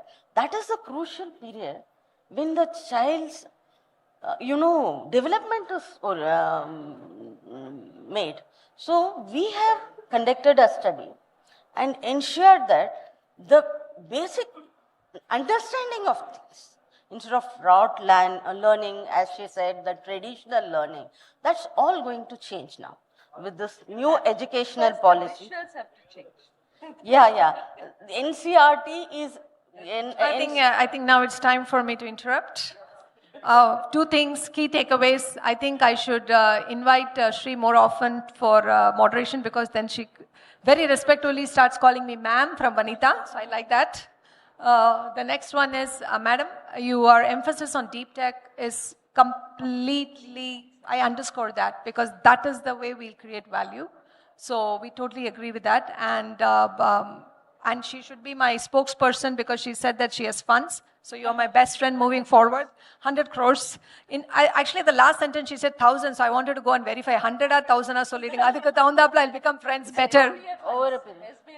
Yes, all this. And so I think, no, on a serious note, this is something that we will definitely want to collaborate with you guys more closely. But since both of this was in tech, I have that like as a follow-up to Gayatri, being a tech founder herself. Guy, if you can just take a minute to tell me, how do women-led startup approach market creations, partnerships, and scale differently? Because this all falls into that. Yeah, okay.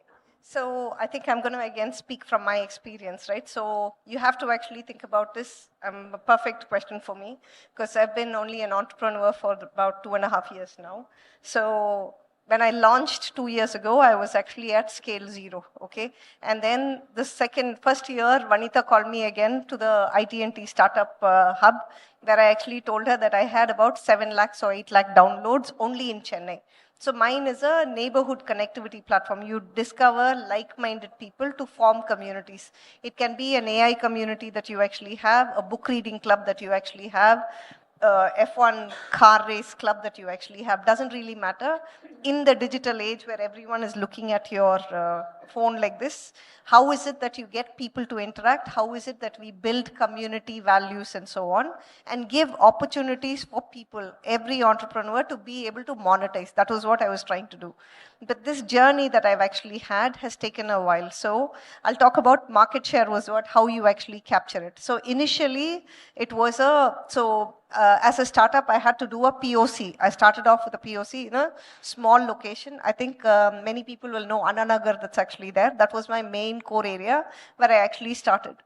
On the side, I did a lot of digital marketing that was actually there and, like on-ground marketing. They call it ATL and BTL, the bus stops and whatever else that's actually there. That was still there. Now, while this was actually going on, I have actually improvised to actually move on to other elements as well, forming community, because I'm a B2C platform. I've had to actually interact with many different communities. So I have corporate engagement programs, resident engagement programs, student engagement programs. We've got so many things that are actually there, which has helped me to actually scale up. The first 1 year, I invested heavily on marketing, ensuring that I understand whatever the customer needs before I'm able to shape my product to actually do that.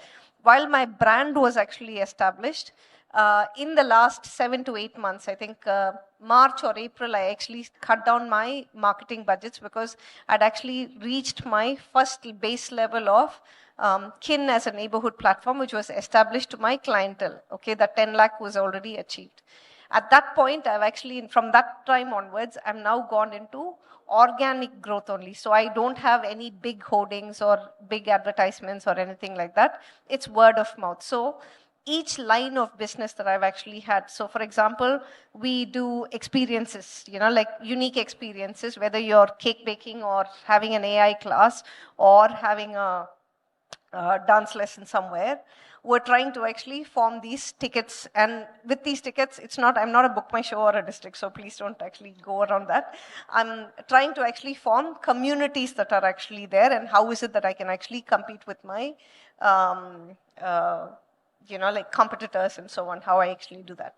So today with the organic growth, so my growth has actually happened because I've integrated more AI into personalization.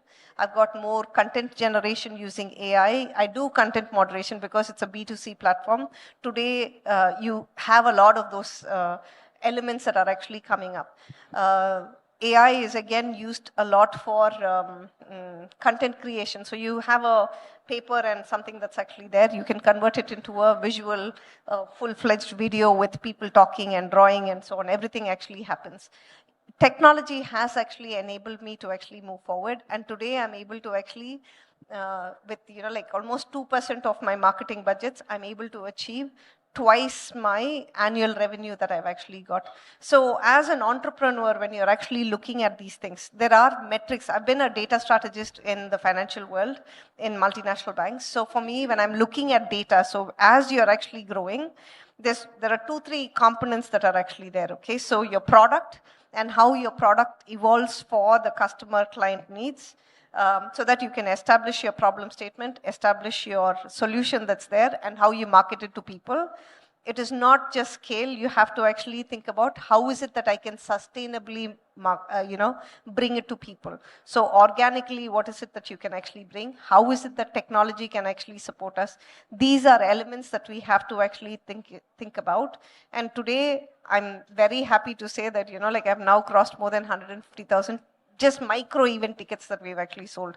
This is because of the power of, tech, where we're able to segment our clients and we're able to do more personalization using tech and so on. So as an entrepreneur, you have to understand your business market. You have to understand your customer. Your end goal or product should be something that is satisfying their needs. You can market it, but it has to organically grow as a need for them so that they can actually pick it up. So that's what I have to add. Thank you, Gayatri. In lieu of time, I'm getting dirty stares from the compere here. So we have another 5 minutes. We are going to open the audience for questions to anyone here other than the moderator. Thank you.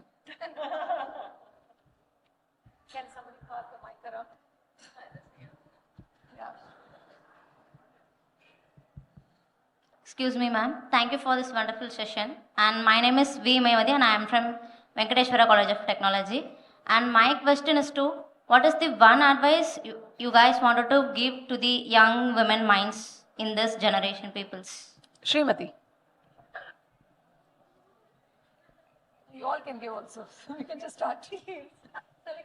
I would say, one, believe in yourself. Have the confidence. And have the confidence to stand up in front of anybody and present your opinion. Don't be shy. I have one mantra, okay, I'll tell you. I always say, knock the T off the can't. Right? Why do we ever say I can't do it, right? So Anala, or you can do anything, you can do everything. Just knock the T off the can't. And then there's nothing that will stop you. In addition to believing in yourself, be persistent in achieving what you want. You may face some initial hiccups, failures, or some hurdles in the initial stages, but never give up.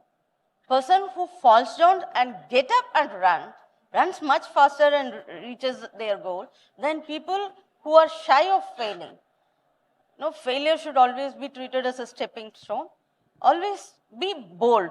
Try. You won't lose anything if you try. You will rather lose if you don't try. Right.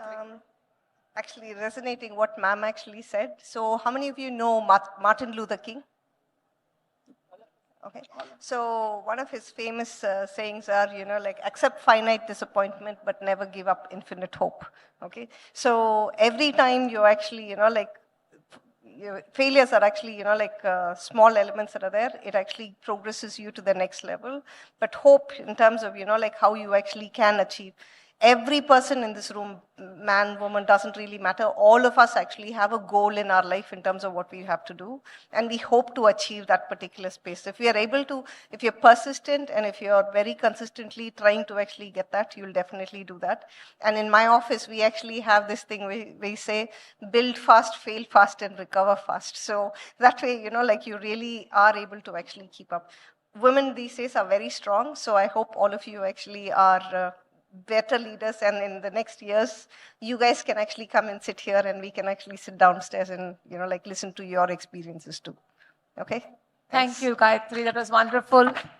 I think a big round of applause to all the ladies here. And if any of you here sitting here, women, men, if you're looking at deep tech startups and if you want to, take into the entrepreneurial journey, IT&T Hub, which is Tamil Nadu Technology Hub, which is part of the IT department's initiative to nurture deep tech startups and emerging tech startups of the state. our doors are always open for you guys, the young talent, to come and, get your ideas validated and everything. So once again, thank you guys. And Good afternoon, ma'am.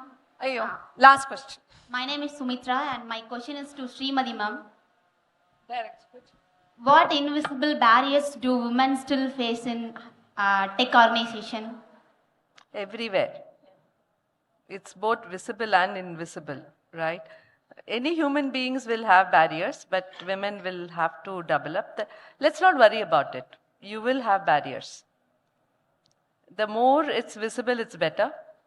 Invisible is always subtle, but it becomes visible after ஒரு 4-5 முறை இன்விசிபிளாக இருந்தாலும் 6வது முறை அது வந்து visible ஆகிடும், right?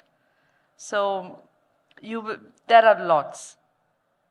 இதெல்லாம் சும்மா எங்கள் எல்லாமே எல்லாருமே ஈக்விட்டபிள் இதெல்லாம் நம்ம பேசலாம் தவிர you will find some invisible and visible, but there will be more visible. முதல்ல visible match பண்ணி அதை வந்து you overcome the visible ones. Then you will be able to pick up the invisible ones.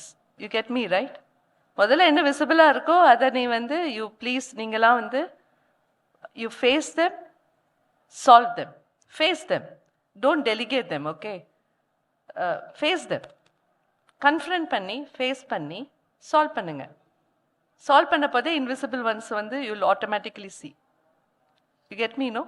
And every situation will bring with itself a whole lot of invisible ones. அதனால முதல்ல visible வந்து முதல்ல face பண்ணுங்க, okay? Then I will come to you after 10 years and you will tell me what invisible ones you saw, okay? Okay, ma'am. Yes, we are done with the invisible touch. Yeah. Thank you, ma'am. But we still haven't heard from you, ma'am, our moderator. What one advice would you like to give to your fellow audience? Actually, to be honest, I'm not big into advices. But something as I think Gayatri said and everyone here said is, we want to see each one of you right here in this podium doing what you do your very best. Because each one have your own strengths. So, continue to hone your strength. Abdina, அதை வந்து இன்னும் கொஞ்சம் strengthen பண்ணுங்க. If you know what your weakness is, I would always work on my weakness first so that I can make it my strength. So, that's pretty much it. There's no other advice. Okay? Thank you. Wish you all the very best. Thank you, ma'am. Can we give a thunderous round of applause, ladies and gentlemen, for all the beautiful women here on stage? I'm pretty sure the session was very interesting and inspiring. May I request all of you to please join us forward for a group picture.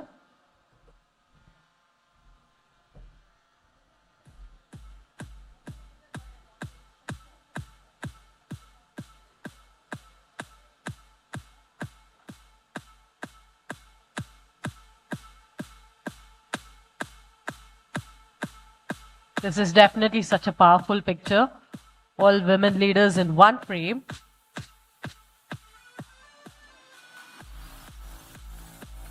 One more moment, ma'am. Please stay back. May I request Mr. Bhaskaran, the Assistant Director, Tamil Nadu E-Governance Agency, to please join us on stage and honor our women leaders. Please, gentlemen. But please stay back.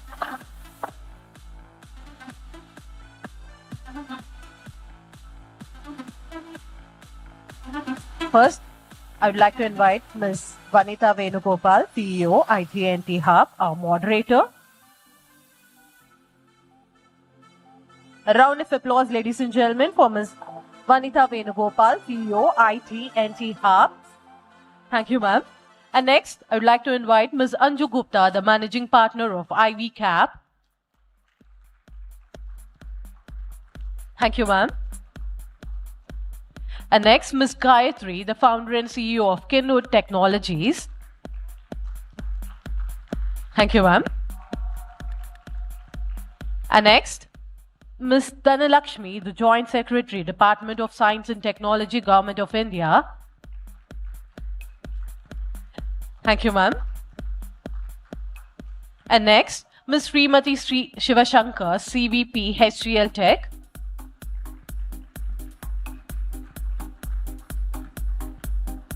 Thank you, ma'am. Thank you so much. One more round of applause for all our speakers, ladies and gentlemen. Thank you so much.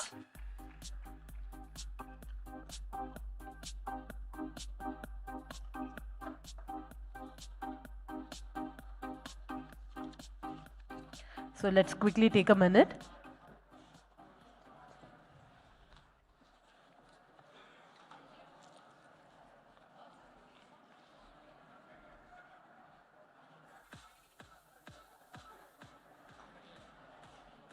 So the next session is a panel discussion on AI in mission critical sectors, healthcare, agriculture, manufacturing, telecom and mobility.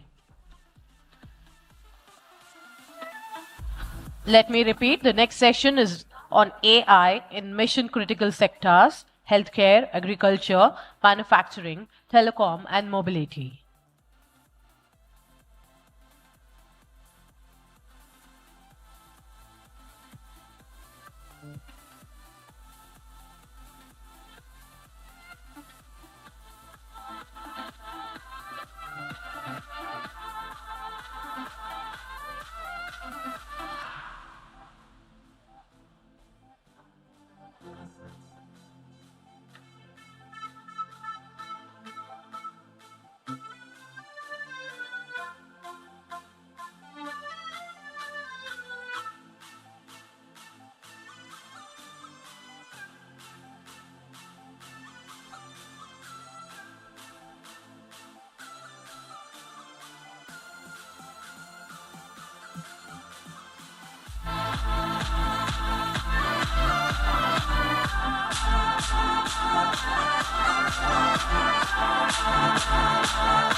Thank you, everybody. I'm pretty sure that you all have so many questions, but then we still have one more session to go, and we have our speakers waiting. So may I request everybody to please settle down.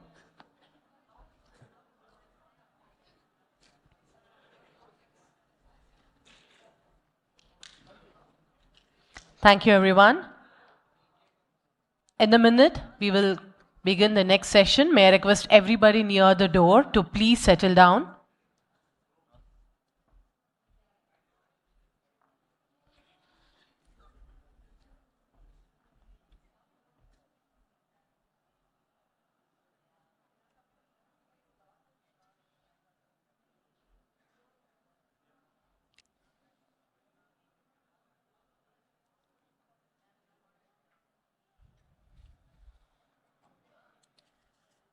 Thank you, everyone. So the next panel discussion is on AI in mission-critical sectors, healthcare, agriculture, and beyond.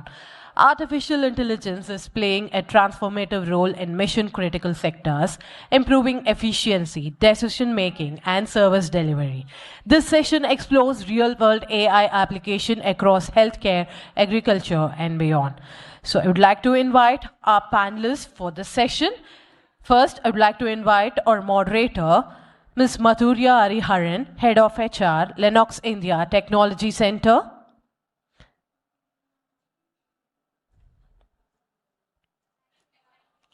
Welcome, ma'am. A round of applause, ladies and gentlemen, for Ms. Madhurya Hariharan, Head of HR, Lennox India Technology Center.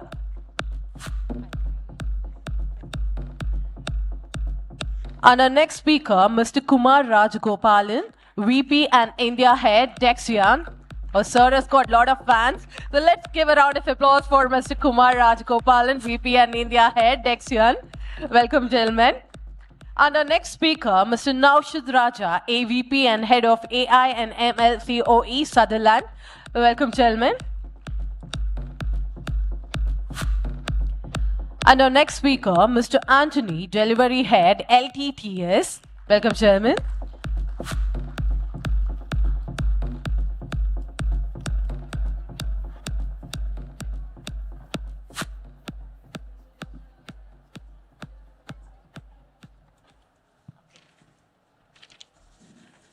Over to our moderator, Ms. Madhurya Hariharan, Head of HR, Lennox India Technology Center.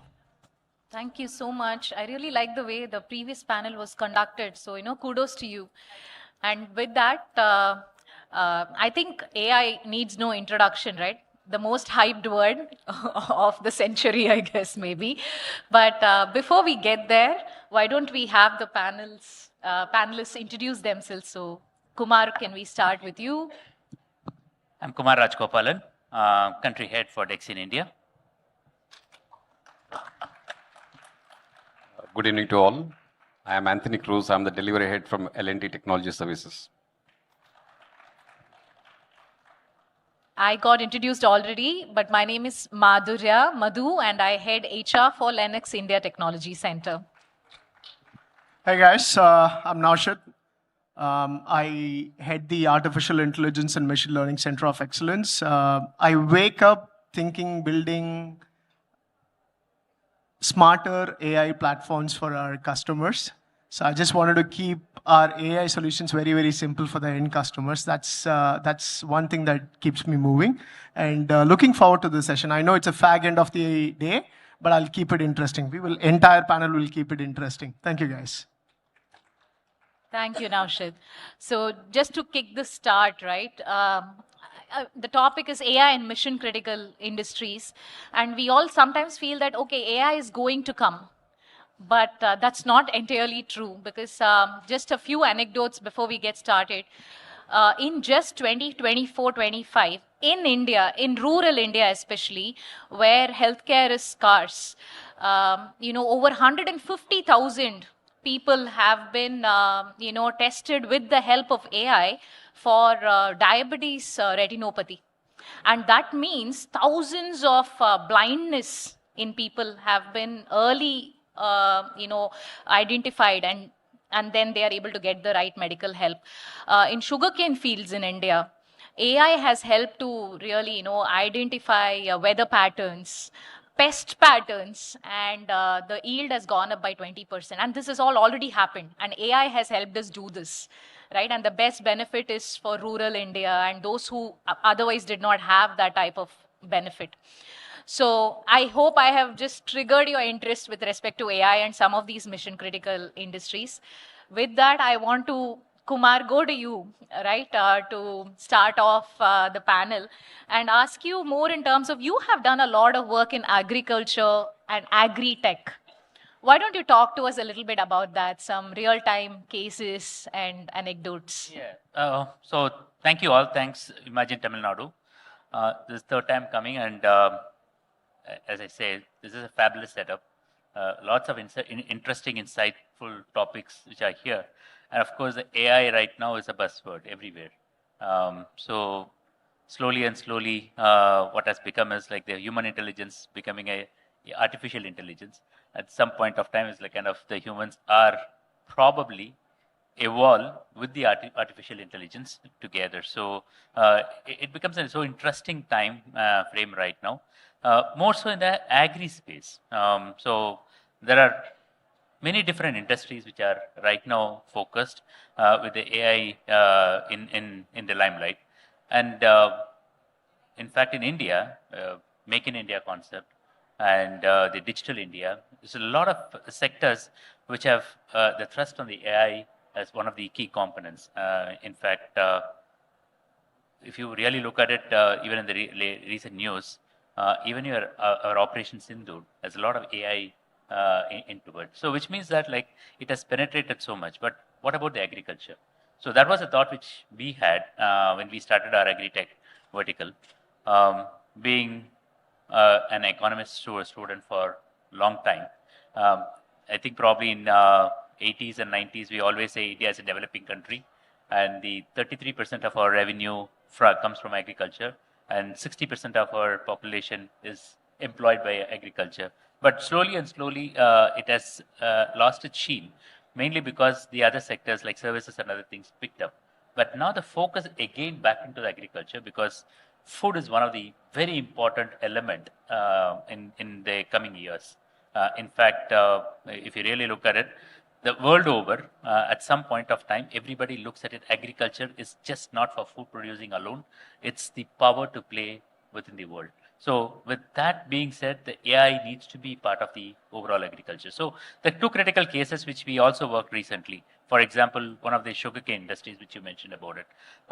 So in the sugarcane industries, what happened is the sugarcane, processed sugarcane, is like the yield per hectare. How do we improve the yield per hectare? That's first part of it. The second is after you yield, what comes out of the sugarcane industry to the sugar. So the input to the output ratio, how can you maximize it? There are various elements which are involved into that one. Each stage as an element of productivity enhancement. More so in terms of like, for example, when will the particular machine break down? It can be farm machine, it can be production unit.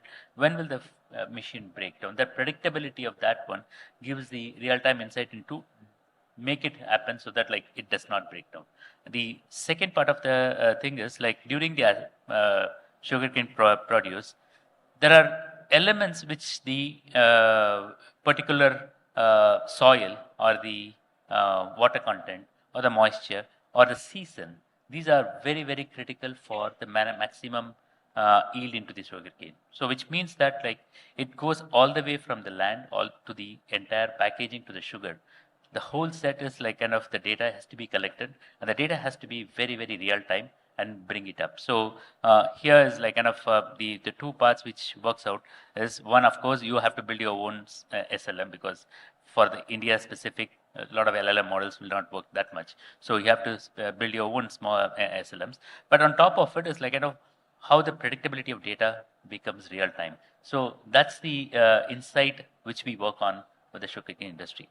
But the second project which we work, which is kind of a very, very large for the government of Bihar, we did a very extensive agri-tech or digitizing the whole agricultural department for them, building the insight into how their 38 or 39 districts are benefited out of 48 plus data sets which are coming out from various regions, and their 40 plus agricultural plans are executed. So for that, the predictability is very, very important, because every time, you know, in India, the flood is becoming normal. One side you have a flood, the other side you have the drought. So both goes simultaneously, which means that like the yield you cannot predict so easily. In all these things, what we have done, working out with various data collection points, plus the insight into the AI, which provides the real-time information as to how the state can probably predict for 2 years or 3 years in their fourth agricultural policy. That's what we did as part of the AI. Thank you. Very insightful. When I was small, there used to be a violin varvum, right? So right. You took us back to some of that. Right? Now, I'm going to mix it up, and so I'll turn it over to you here. You talked to us about COE. You head a COE. So, talk to us a little bit about healthcare and how AI is impacting healthcare and customer services areas. Okay. First of all, AI, like being in this position is not like probably it's a very tough role, right? You got to be the transformation. I would say not transformation. The disruption of AI. Earlier, it used to happen every 5 years. After 2022, the release of GPT, it started happening every year. Now you see every 6 months there is a disruption that's happening in the field of AI, right? So why did I'll give some anecdotes and get to the questions around healthcare. Think of it, the disruption and transformation is happening across each and every industry, each and every functions that we operate.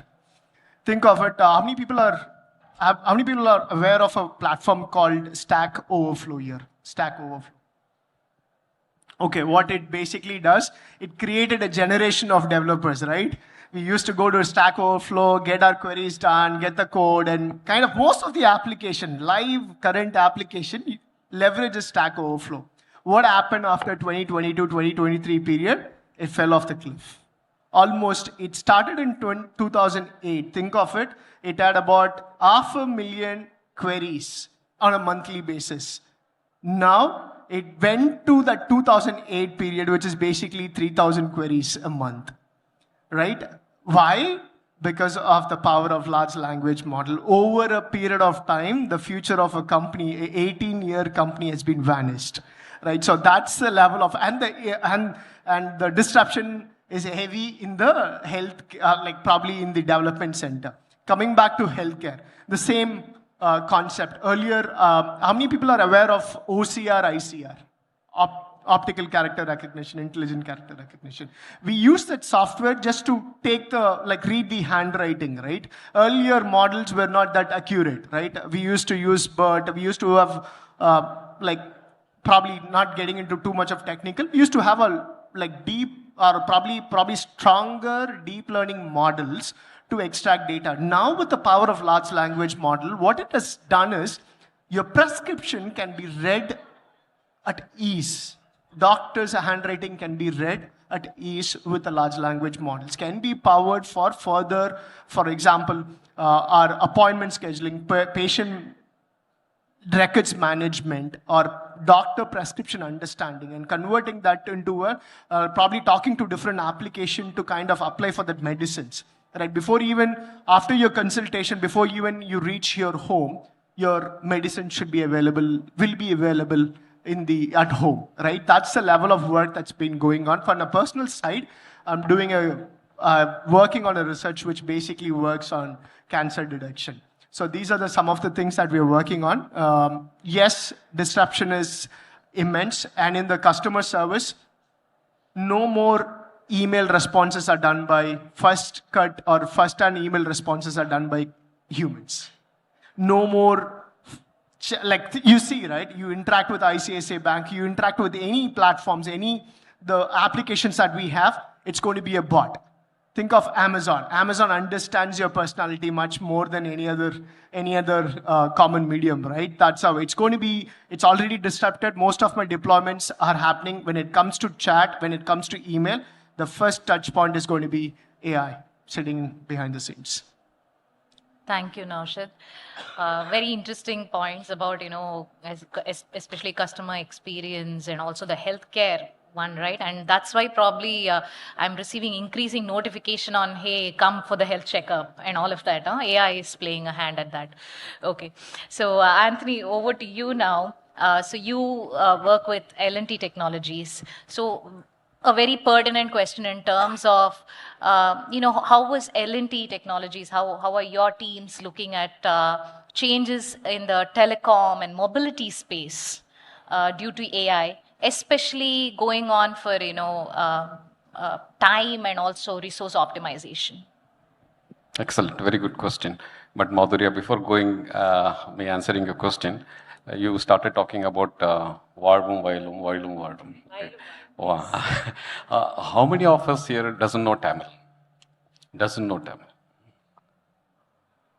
Okay. How many of us here from the student community, including me, I do continuous learning, Zen, continuous improvement, continuous learn. Okay, good. So it is a mix of both the corporate and the students here actually.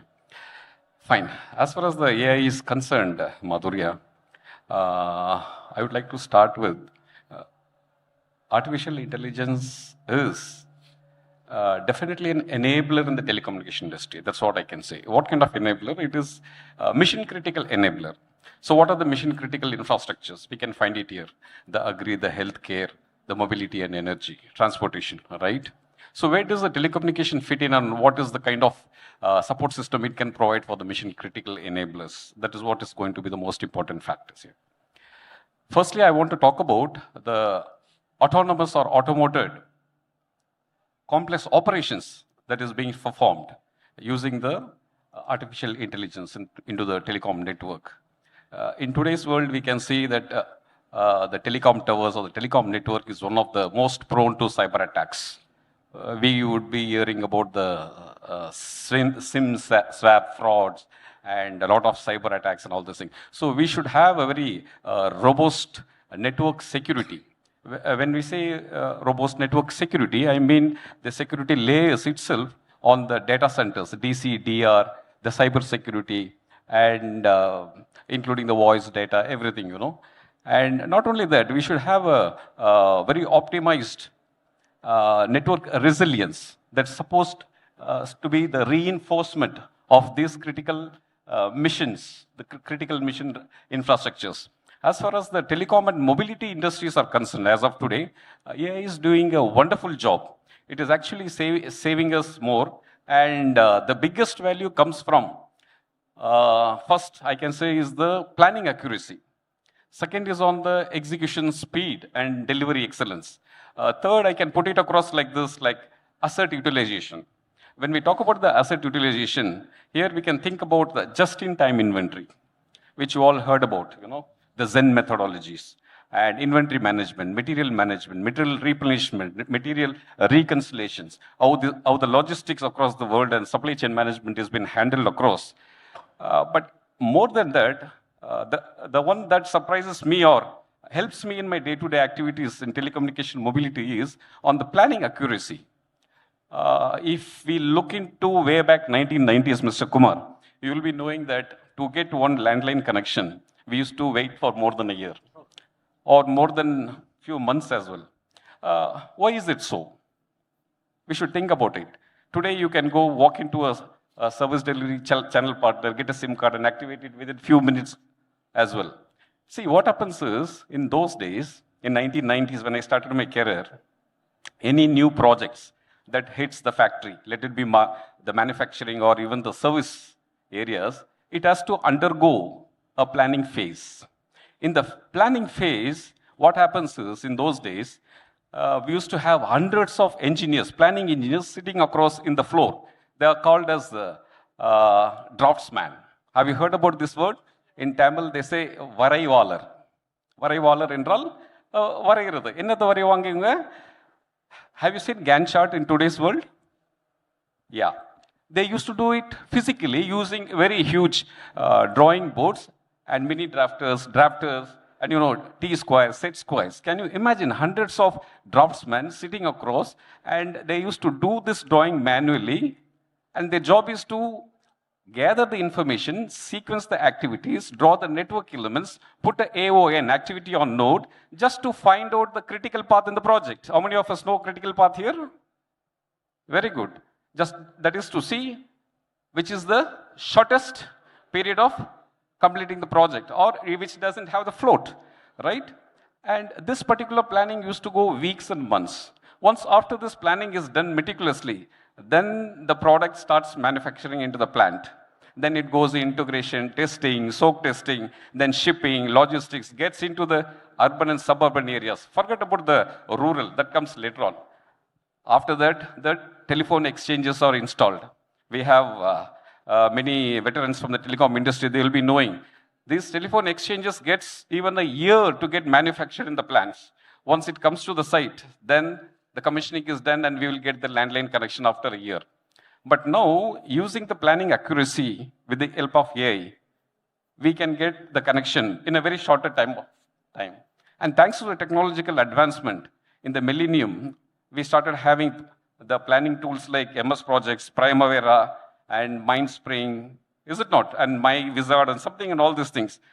AI has surpassed even those particular planning accuracy tools, such as Fusion and Motion, Notion, Trello, and all these things, right?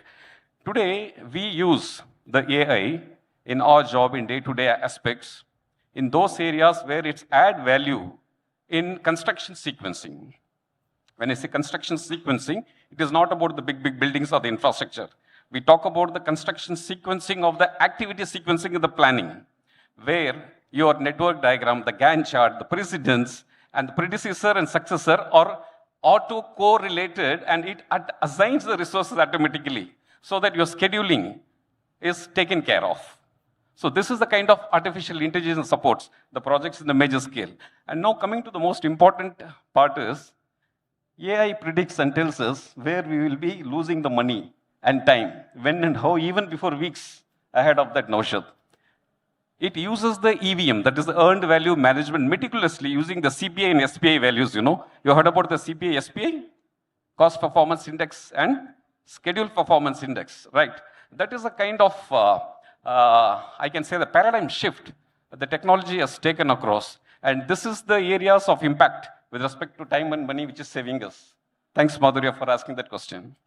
Thank you for that response. In fact, யாருக்காவது வந்து life ரொம்ப கஷ்டமா இருக்கு அப்படின்னு நினைச்சிருந்தாங்கன்னா உங்களோட அந்த draughtsman response வச்சு we are living the best of the times now அப்படின்னு ஒரு ஃபீலிங் வந்திருக்கும். Thanks for that, Anthony. Kumar, I'll turn this back to you.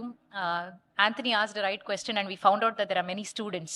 So for their benefit, if you were a student today, what would you be learning now, especially in the context of this topic, which is AI and also mission critical industries? So your response to that. Okay, so it's a good question for one reason. At least at this age now, I can go back in the past. So at least I can travel back 40 years. So that's an interesting one. But the thing is, I can take it slightly differently, the question. In the current context, right? Like it becomes more or less mobile-based, or people wanted to get everything done instantly. The reading habits have come down, and everything, it's more like an instant coffee. Get it? So you don't taste the original filter coffee, but like look for the instant coffee to kind of get it. So the taste may not be the same, but you still call it as a coffee, right? But the issue here is, AI definitely provides a lot more insights, a lot more easier to adapt, is a lot more easier to go into the learnability part of it. But the fallback in that one is for the student community. I'm not talking about the professionals. For example, for Naushad, I don't want to give a different viewpoint, but for the student community, I would still bet on them to learn in a very, very systematic way, because that's how I learned it. So when probably in the 90s and 2000s, when we went to US, for example, we were coding what is there in our mind, not on any of the tools which were there. Probably a book you may have, you cannot carry multiple books. One book you can carry for checking the syntaxes, but that's all it is. Even a Google was not there. So for you is like kind of everything in your mind, so that like it becomes easier, the practice becomes easier, and then adopting becomes easier. So for me, even today, I will go with that one. Read about what you have it, continue to practice that one. So when you start adopting AI, when you start looking for the AI, for example, Lovable Dev or .dev or something which you want to use it, you know where to troubleshoot if there is a problem. Otherwise, you will be more dependent on the tool than actually dependent on your own skills. At some point of time, even today, if you want to use AI, still your skill is very important, that whether it is doing a right job or not. So you become a master for the AI, don't become a slave for the AI. So for that, like for the student community, the learning path is like still my old school of thought.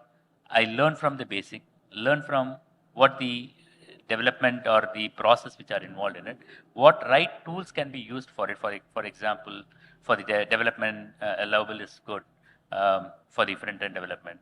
For the scoping and other detailing, I would use a ChatGPT even today, what is there, or Claude, something like that. Or kind of put it into any of the coding into a very, very structured way. A Gemini is good. But all these things you can use it. Only you know that like this is a structure and this is what it is doing. If you don't know about it, then you probably will be missing many of the stuff, what it is providing. The input and output, like you may not be able to predict it, like you are leaving it to somebody as a slave. So for them, the learning is from the basics to then get into the AI. It becomes much more easier. Very leveled response, back to basics, and then build on that. Thank you, Kumar. Naushad, so that was more for students in the audience. This question that your response will go for all of us, right? When we hear about AI, we are also, for the first time, hearing in the context of technology, ethics, bias, guardrails, some of these things, and it scares us, right? So as an end user, what should I be aware of with respect to any of these mission critical industries when it comes to AI-led products and services? Okay. So I think if you all ask me, right, your AI is an API away. You can connect your AI with just an API, right? And then you can say that it's an AI mission. But what we are failing to understand is, I don't know how many of you all aware of GCG, which is basically greedy constraint gradient, which is a methodology. It's a research paper done by Google Brains and another institute. And they started this research on how do we kind of poison the LLM or the large language model that you're using, or bypass that large language model you're using. We are heavy users. Like GPT has become our Google now, right? Everybody wanted pointed answers. We go to GPT immediately.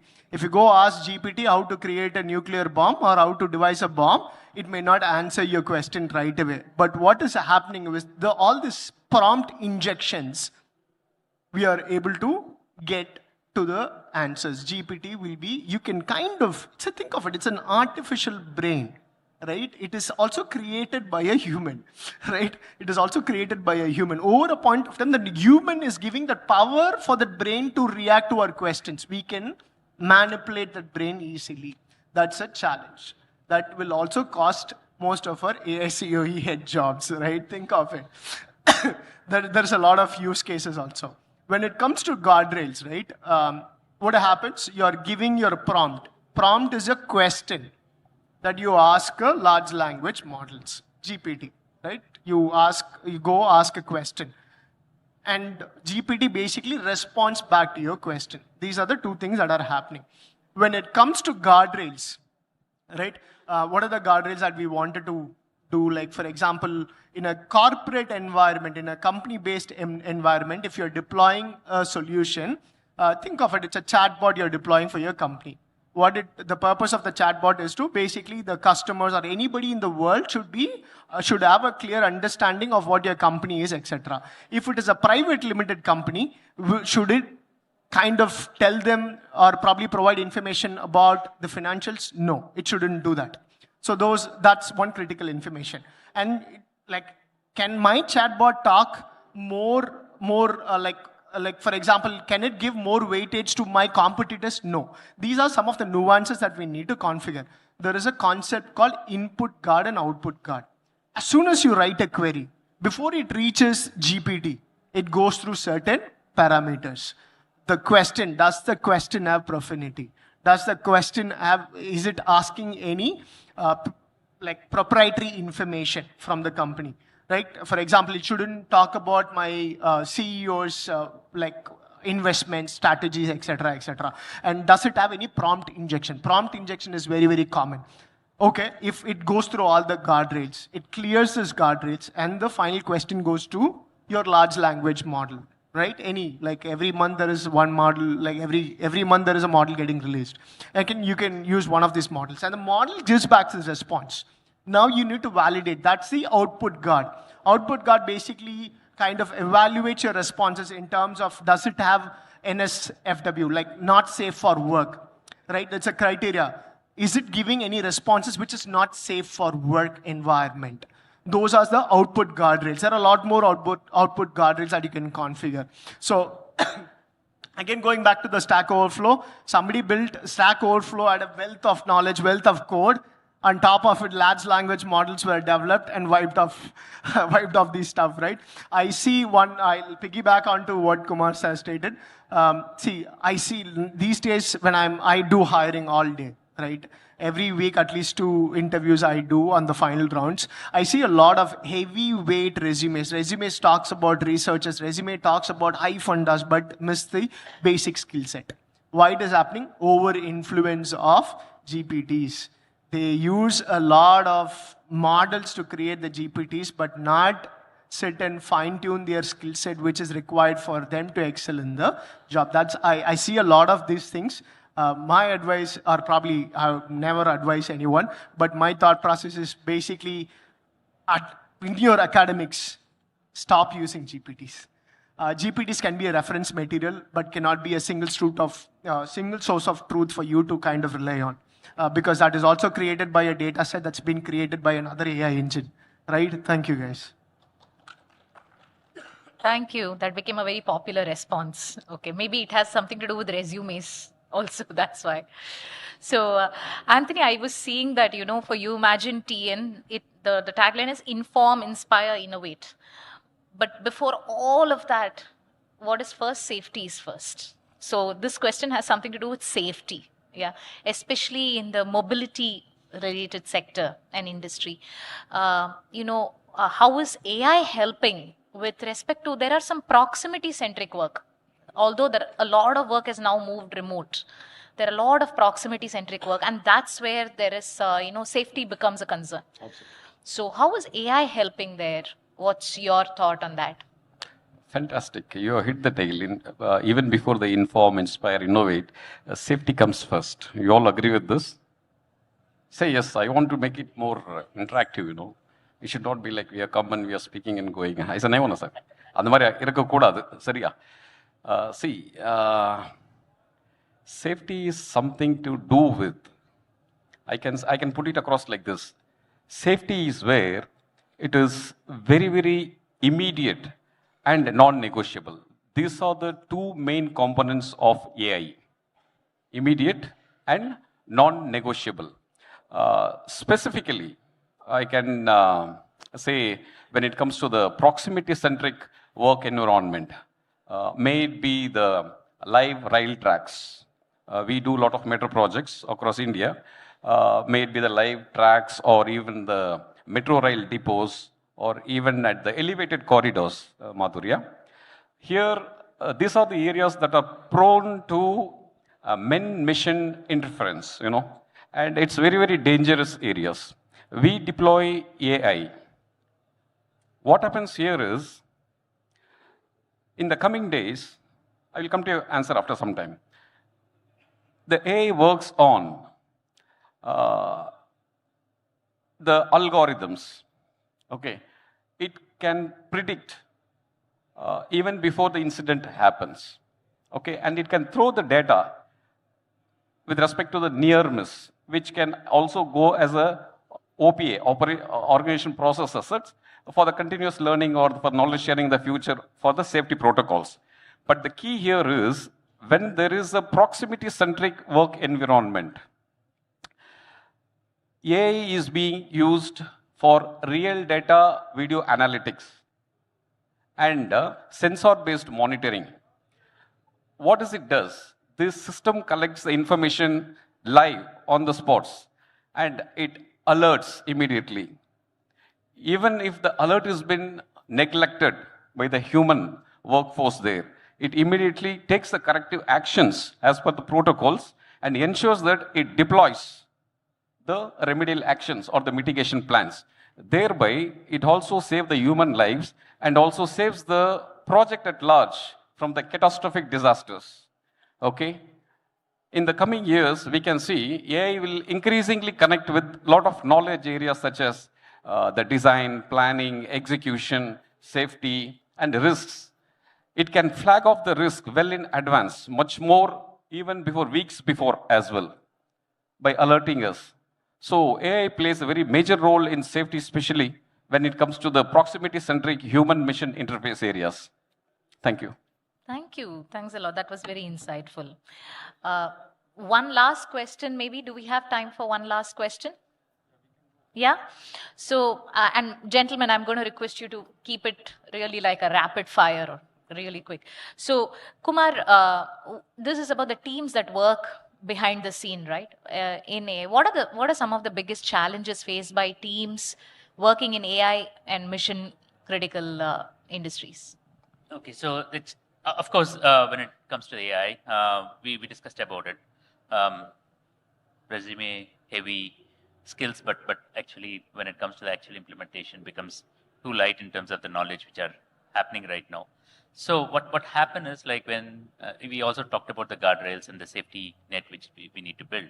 So when you use AI into most of the areas, especially in the critical areas, I generally talk about the critical in terms of two different parts. One, critical in terms of generally for the public or for the country or the world as a whole, and critical for the company. One is, I'll probably put the first critical for the company because it's a survival is very important. So when you put AI for the critical for that particular company, then you have to take almost all the precautions which are required. The tools, what tools which you are using. There are multiple tools which are available right now. Right tool needs to be used for that one. The right methodology which needs to be used. And the right LLM models which needs to be used. And of course, two LLMs always gives two different results sometimes. So the predictability of it, you need to be very, very advanced in terms of identifying. So the troubleshooting and also the method to create a standard operating procedure to troubleshoot that one, and also the risk mitigation which comes out of that one. So all these things have to be integrated well within the development overall development cycle by the team which are involved into that one. So it's critical for that particular company, which is true. But when it comes to the large, especially now, it's a lot of large projects, especially for the public good and for the government which are taking it. It's so important that the availability of data becoming very, very difficult, because you can build, but the current, of course, all the LLMs and the AIs needs to be trained, as he was talking about it. So which means that the large data which are required, but if the data sets which are available, or if the data sets are not clean, or if there is an amount of hallucination which are involved into that one, it becomes too difficult, risky to kind of adopt. And that's one of the reasons is like kind of still the AI is being used, but in the mission critical, of course, there is an element of checking which is required even before you deploy that one. So that's a word of caution. But in fact, I just wanted to touch this one. So he's been a avid researcher and published more than 16 papers. So he has much more insight into how it's going on in the world, overall world. So for the benefit of the people, he also involved in a mission critical project, which is Chandrayaan. So he was the one who was behind that one. So which means that like these are very, very, at some point of time, these kind of people, they not only build the AI, they also predict how the AI should be in the future. And that's where it is critical to get off for the development team. Thank you. Thanks, Kumar. Small correction here, Kumar. I should actually give this credit to L&T. It was L&T behind Chandrayaan, not me. Anybody who worked, it's a honor, pride, and to be part of that one. So fantastic. So Naushad, in quick, rapid fire manner, if you can say what was the recent occasion where AI surprised you in a project, massively changing results? Vibe coding. I don't know if you guys use vibe coding. Vibe coding basically surprised me, and agentic AI. Agentic AI can think of it. Any process in your company, we can clear it off with agentic AI. All it needs is access to the applications. Back end or the front end, agentic AI can do it. because the power of reasoning, power of agentic AI like ecosystem is kind of massively developing. And with that being said, I will also cover the fluffs of AI. Can this or that or AI or human only like AI will take over human? No. It will be together. It will work together forever. Think of it. The reason I'll also talk about these things, right? There will be a new role called prompt engineering. Have you ever seen anyone hiring prompt engineers? Never. Prompt engineers are not going to be hired, right? They will ask one of their business analysts to do the prompt engineering. Nobody is going to hire a prompt engineer by designation. Nobody is going to say like junior developers will go off. No, no way. But only thing that I'm seeing these days is junior developers are enabled with this GitHub Copilot, which is helping them to create that bad code, right? Which is going to be fixed by an SME. So SME is going to be overloaded with this for like maybe not good code, right? Good practices. So that being said, yes, I think AI and human is going to evolve over a period of time together, not one. Right? One is not going to take over another, but AI is influencing each and every department, each and every processes, each and every work that we do. I have seen the transformation. One last transformation that we did. There's a product that we created which basically transformed the entire hiring. Right? If I wanted to hire somebody like for a data scientist in Chennai with a pay scale of 50 lakhs, think of it, how many days it will take for our HR representative to go fetch the resumes. With our platform, enabled by agentic AI, it can basically get those resumes up to you screened. Done the first level of screening by reading through their resumes, scoring their resumes in about 30 minutes. So that's the power of agentic AI. And vibe coding can build all your applications in about 1 hour without exaggerating. Most of the proof of concepts are done using vibe coding in my organization. Thank you, guys. Thank you. Completely agree with you. So many use cases in talent and the people space, right? And very transformative. Thank you. And we're going to close this with one last question to you, Anthony, right? Yeah. And very easy question, but also very difficult question. Please in a way. Ahead. What's next with respect to AI? What's the future? Which mission critical industry may be most, where do you see the biggest impact? In the question I get, I don't want to be an astrologer for AI, predicting his future. Madhurya, see, the shift is already happening. It's a cultural shift in AI, I can see. We are moving from a compliance fulfillment to prediction fulfillment. That is what AI has been used here, from compliance to prediction based. I can see there will be a very big leap where AI will be moving from decision support. Today we are actually taking AI support for decision making. It will move from decision support to decision orchestration. This is going to be a paradigm shift in this area. In the days ahead, AI will be increasingly connecting with other knowledge areas, as I told, such as the project management, the planning, resource management, resource allocation, even with the scope and schedule of the projects. And what it will do is, it will integrate all these knowledge areas into one single intelligent layer, that's what the experts are talking about today in the cyber security as well. There should be a layer that should be formed to ensure that the security is so robust. So what does this mean? This means in the days ahead, we can see projects which will be capable of self-configuring, self-healing, self-optimizing, and auto-correcting itself with the requirement of the workforce, planning, and even on the operation maintenance as well. AI has a very critical role to play in the near future. The bottom line, what I can say here is, AI is no more going to be a discretionary investment, Madhurya. This is going to be the core embedded future without which the work cannot be done. That is the message. Thank you. Thank you. That makes project management sound so sophisticated and easy at the same time. Thank you so much. Thanks to the panels, and over to you, lovely lady.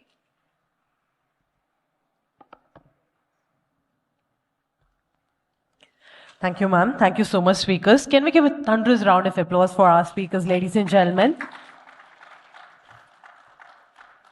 So now, I request all of you to please join us forward for a group picture, post which...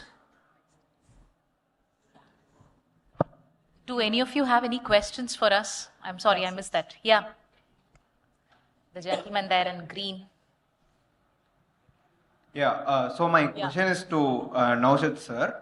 So basically, you were discussing about building like a cancer, building something for cancer prototype. So I don't know if you have come across this thing. There is something, the LLM was built for language to language translation at first, and then it has been used for, like you mentioned, it has been used for recognizing handwritten digits and all those things.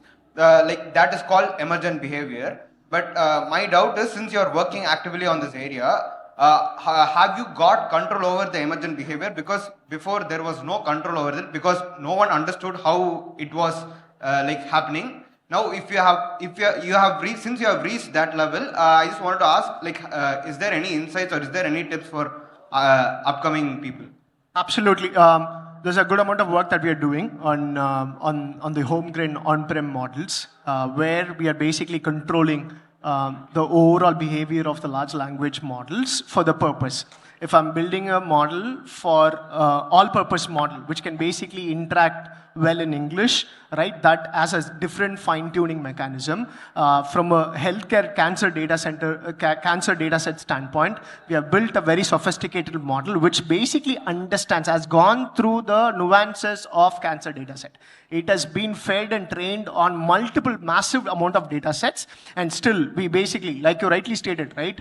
False positive is very dangerous in those areas. So that's exactly where, see, getting a model done in this era is just probably a month away. Month away, you will get a model. But for the model to work in a way that you wanted it to work all time, it takes a longer period of time. That's where the evaluation metrics, there is a good amount of evaluation metrics are in place to measure your model at every point of time. So yes, we have done a good amount of work there, but good question. Any other questions?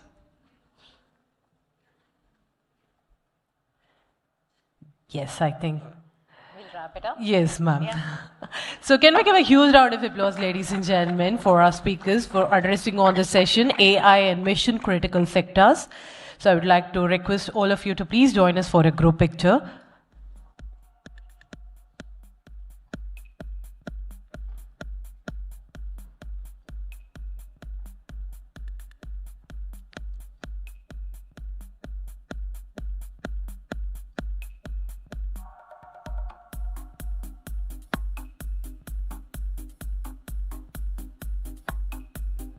To our speakers, I request you to stay back for a minute. And I would like to welcome Mr. Bhaskaran, Assistant Director, Tamil Nadu E-Governance Agency, to honor our speakers. First, I would like to invite Ms. Madhurya Hariharan, the Head of HR, Linux India Technology Center. Thank you, ma'am. Thank you for moderating the panel discussion. Thank you for joining with us today.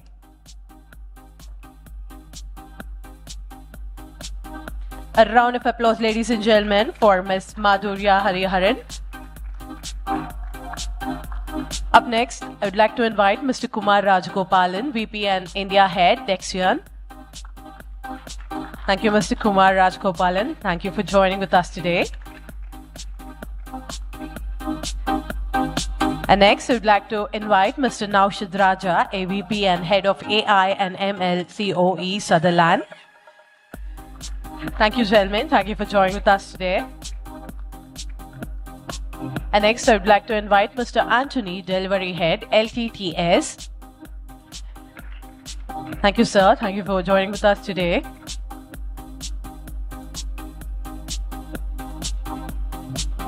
Thank you, everybody. One more round of applause, ladies and gentlemen, for our panelists. Well, this brings us to the conclusion of today's session at Hall C. Thank you for your time, participation, and engagement throughout the day. I hope the discussions today have inspired new ideas, meaningful collaborations, and future opportunities. On behalf of the Umagine Tn team, thank you once again and wish you a wonderful rest of the summit. See you on day 2. With this is Anu Rao signing off. Thank you.